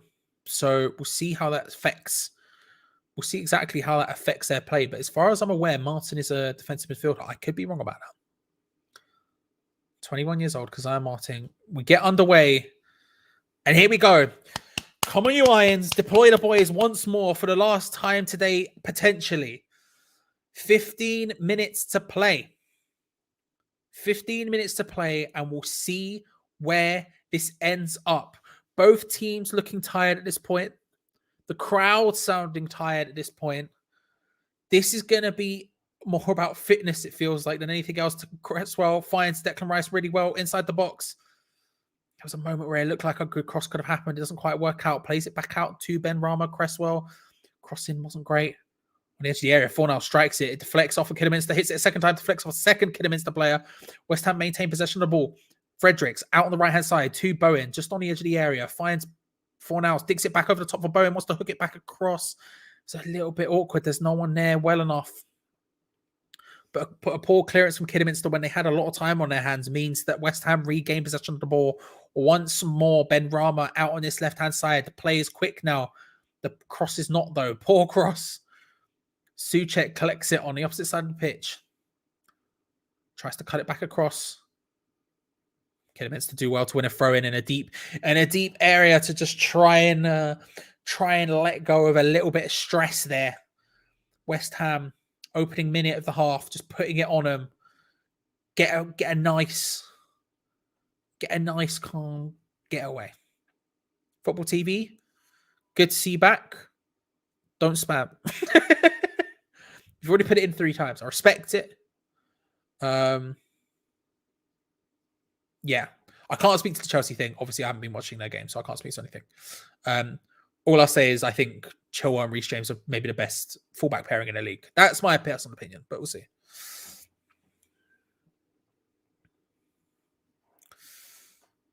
Callum Johnson saying something we literally all agree with it.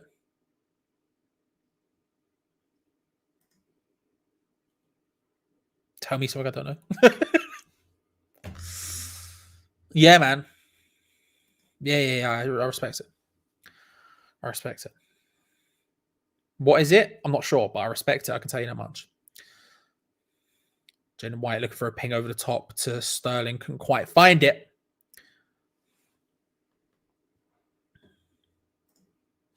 Football TV. Last time I'm going to say it.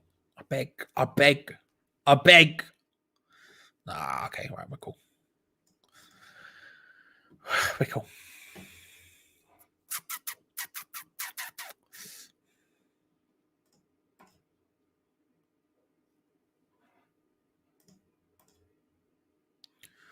West Ham are massive. Everywhere we go. He loves a good bit of Control-C, Control-V. You can say what you want about football TV, but my man loves a copy and paste. He loves it, mate. White did really well there to win the ball back and then try to cheeky roulette, but it didn't quite work out.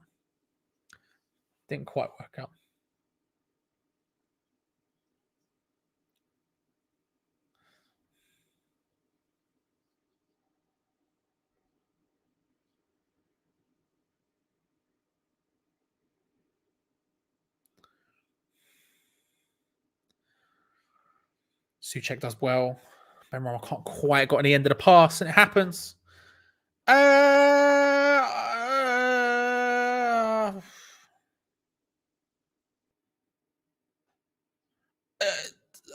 the annoyance of every West Ham fan in the chat, 90 million. But I'm very much in the minority there, Thierry. I'm very much in the minority. Benrahma lays it off to Declan Rice, who's going to shoot from range, and it's not going to go in because that never works. Headed away. Zuma collects the ball, lays it short. Lols has just woken up. Anyone have any updates for Lols? Let them know. It's extra time. It's 1-1. 10 minutes left before stoppage time.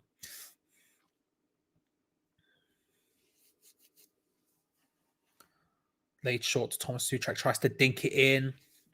Claims of handball from the away end. I don't agree with him.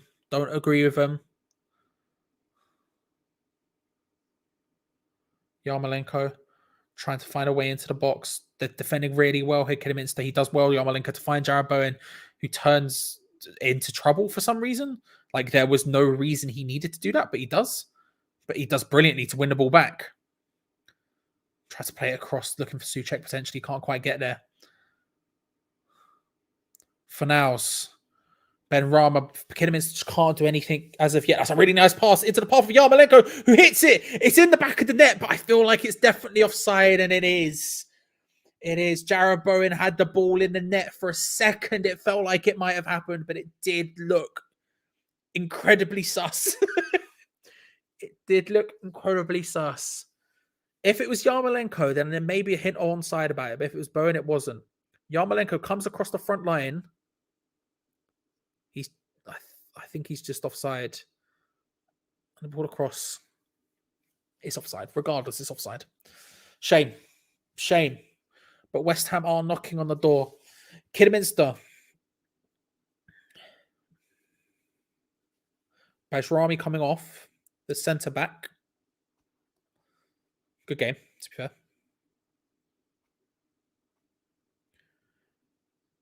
And KIDWHU comes on. To the chance of Keith from the Kidderminster fans. I'll tell you what, I quite like Kidderminster. I can't lie to you. I quite like them. A lot of West Ham fans do. I personally disagree, Thierry, but I think if you were to ask the majority, they would say probably in and around that figure, if not more. I've had some conversation about 250 million. I personally, I'm like 9 mil.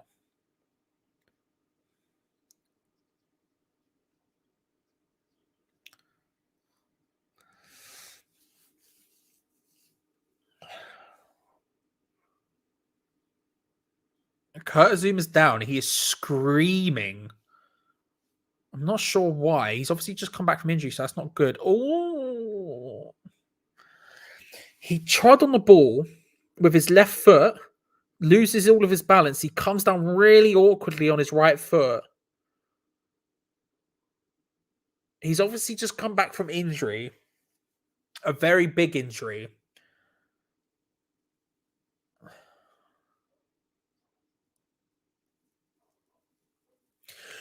I mean, we probably should have brought a centre-back, guys. But we probably should have brought a centre-back. Who knows, though?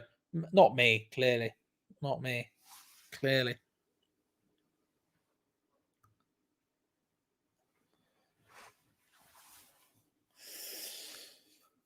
Right. So, seeing the replay of the Kidderminster goal. Great goal. Good finish. Just powered it in. And then Declan Rice with the equalizer. A beautiful pass by Pablo Fornals, who's a genius. Shifts it onto his right foot and just pummels it.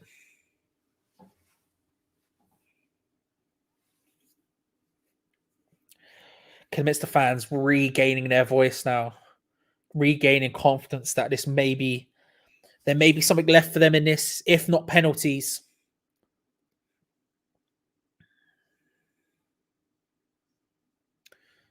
Zuma moving very tentatively. We've, of course, made all our substitutions. So even if he is going off injured, we'll have to go down to 10. Moyes just inquiring with Nolan and the team what's going to happen. He's moving very tentatively along the sideline.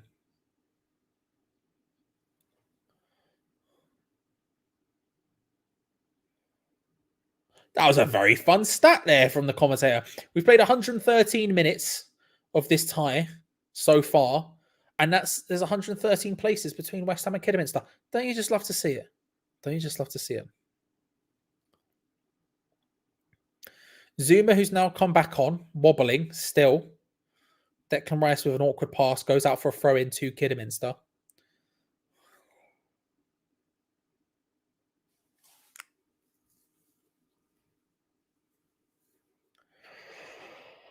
Five minutes plus stoppage time to go. Don't think there'll be much. Maybe a bit. 1 or 2 more minutes. We'll see. But 5 minutes plus stoppage time to go. And if it's still level, we go to penalties. Hit from range. From Big Keith Lowe. Not happening. Not happening. Make sure to subscribe and like the video if you haven't already. We're at 248 likes. 300 is the goal. 300 is the dream for games like this, and I don't think we're ever gonna get near in difficult games like this. But 248, bloody hell! Thank you very much. Make sure to subscribe, because remember, we do watch-alongs every single match day on this channel. Even days like today, where I literally had to wake up at 3 o'clock to do an 8-hour shift. Finished the 8-hour shift, 4 till 12, sat at this chair, and then started doing the watch along. We do them every single match day. So make sure to subscribe so you don't miss any of them, because I do them by myself, and without you, they are nothing. Short free kick from West Ham, because we don't know how to take, short corner, because we don't have to take corners anymore, to Ben Rama, who takes one step over before getting dispossessed, and all of a sudden, White on the counter attack. It wasn't a perfect pass to Richards, but Richards managed to keep it in to White. West Ham ends that counter-attack now with possession of the ball to work it back forward. Kidderminster they've got good balance right now. They aren't full on gunning for it, but they're certainly not full on just defending either. They're making it count when they can, but they've been so good defensively today. It's taken one time we've managed to get in, or it's the second one here potentially. We've only got in a couple of times for clear-cut opportunities. And it's not been enough. It's not been enough. Not been enough. 260 likes. Let's go. Come on, let's go. Come on. Big place, big place. Remember, once the full-time whistle has gone, we'll be live for like a couple of minutes after, before Geo Gonzo will be ready for their full match review, of which I'll spam the link in the chat so you don't have to go anywhere or do anything. We make it as easy. Pardon. We make it as easy as possible here on the Hammers Chat Match Day experience. We make it as easy as we can. So make sure to stick around. 3 minutes to go. Declan Rice on with possession of the ball, deep inside West Ham's half. Trying to play the ball through the lines here. Moving forward all right here. This is all right. Yarmolenko. Bobbled up just before he hits a crossfield ball. My lord. It went wild. It went wild. Still.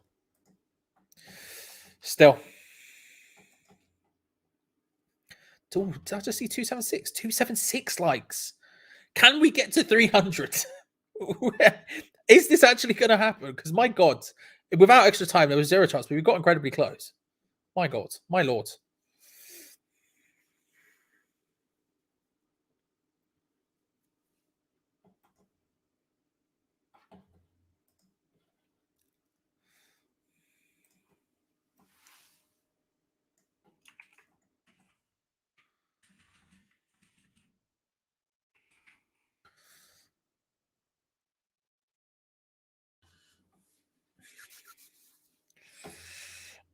Can free agents be signed outside the transfer window? Yes, they can, Jessica. They can. That's what happened with David Moyes' first window here. We didn't sign anyone until Jordan Hugo on the final day, and then we signed Everett on a free. So yeah, they can be. They can be signed whenever, basically. As long as there's not specific rules about where and when they can't play. Yeah.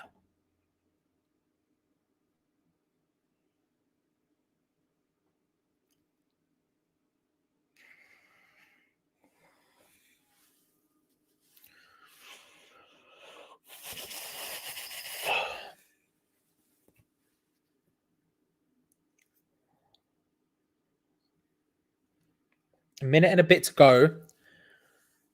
Incorrectly, Jared Bowen and Yarmolenko switched once more. Yarmolenko now looks like he's playing on the wing and Jared Bowen back up front. We could basically write off the rest of this game. If that's the case. Simpson's going to take his time. I think we're going to pens here. I think it is happening. Got less than a minute to go with stoppage time of 1 or 2 minutes max for the KIDWHU thing, and that's it. And then penalty. I'm also saying 1 minute. Thank you very much. I'm seeing bell, penalty bell. You said second as well. Wait, hang on. There you go. You said second. So someone else has said it. Do we get a penalty bell? Is that what's happening, people? I won't even go for a vote. If I just get enough yeses, I'll run off and grab a bell in the build up to the pen so we can have a penalty bell. Let me know in chat. Until that time, Penny to take a throw. Okay, we have the 1 minute now. We have the 1 minute.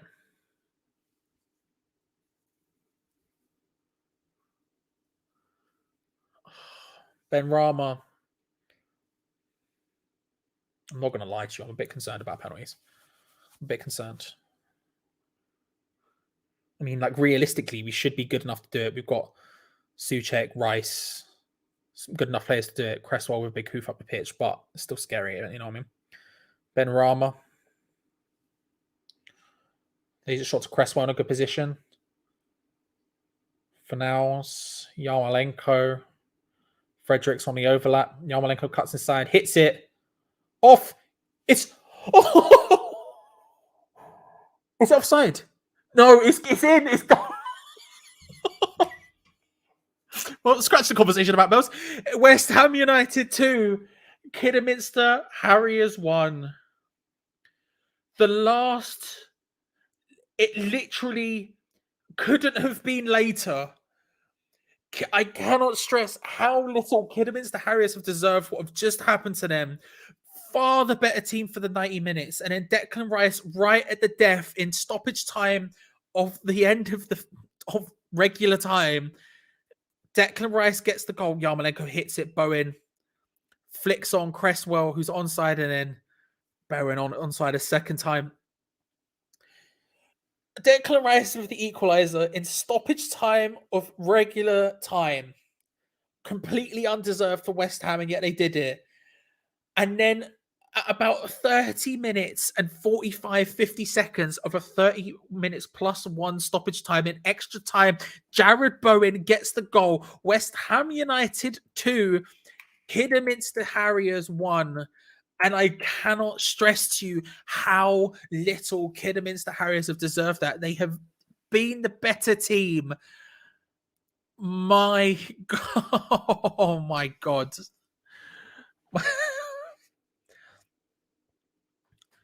John Moss blows the whistle. Sterling goes from kickoff straight into the hands of Areola, and there is the full-time whistle. Bloody hell.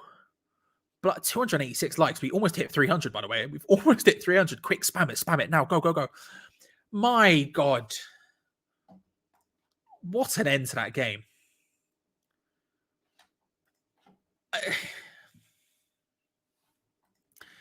If you're a Kidderminster fan, then I am sorry. You did not deserve that by any stretch of the imagination. Wally World with the $10. Thank you very much, my friend. You only deserve a massive kudos today. Thank you. It's very kind of you. Too kind of you, if anything. And I should also say, while we're here, thank you very much as well to Karate twice, Rebecca, E20 Zone TV, and James Gunn for all your donations. Incredibly kind. But yeah, my God. Oh, man of the match. Quickly, everyone. Who was your man of the match? If you have one, let me know. If we can get enough votes before the review is ready, which I'm just double checking if it is or isn't now, then we'll say it. Oh, it's almost ready. 304 likes. Come on, we did it. Thank you so much, everyone. Right, the review. Here is the link. I will now be spamming it in chat. Get involved. Go and have a gander. Go and enjoy with Geo Gonzo the full-time festivities, as it were, to I'm out of breath. What the hell just happened? What the hell just happened? Declan Rice, man of the match. Jared Bowen. We'll give it Rice. I've seen Rice the most amount of times. Thank you very much, everyone, for watching. Remember to like and subscribe because we are live doing match watch-alongs every single match day without fail. Even days like today, we've got one going on. So make sure to come back. And because I do it by myself, I need you here. So make sure to subscribe, like the video. We hit 300. Thank you very much. I'm shocked we managed to do it. And again, thank you once more to Wally World, Karate Twice, Rebecca, E20 Zone TV, and James Gunn for your donations. Go and watch the live review now. Click on the link in the chat from Hammer's chat. Go and have a gander. West Ham are through. Did they deserve it? Did they heck? But the fact of the matter is it's happened. Come on, you Irons, and we will see you next time. Bloody hell. See you later, everyone.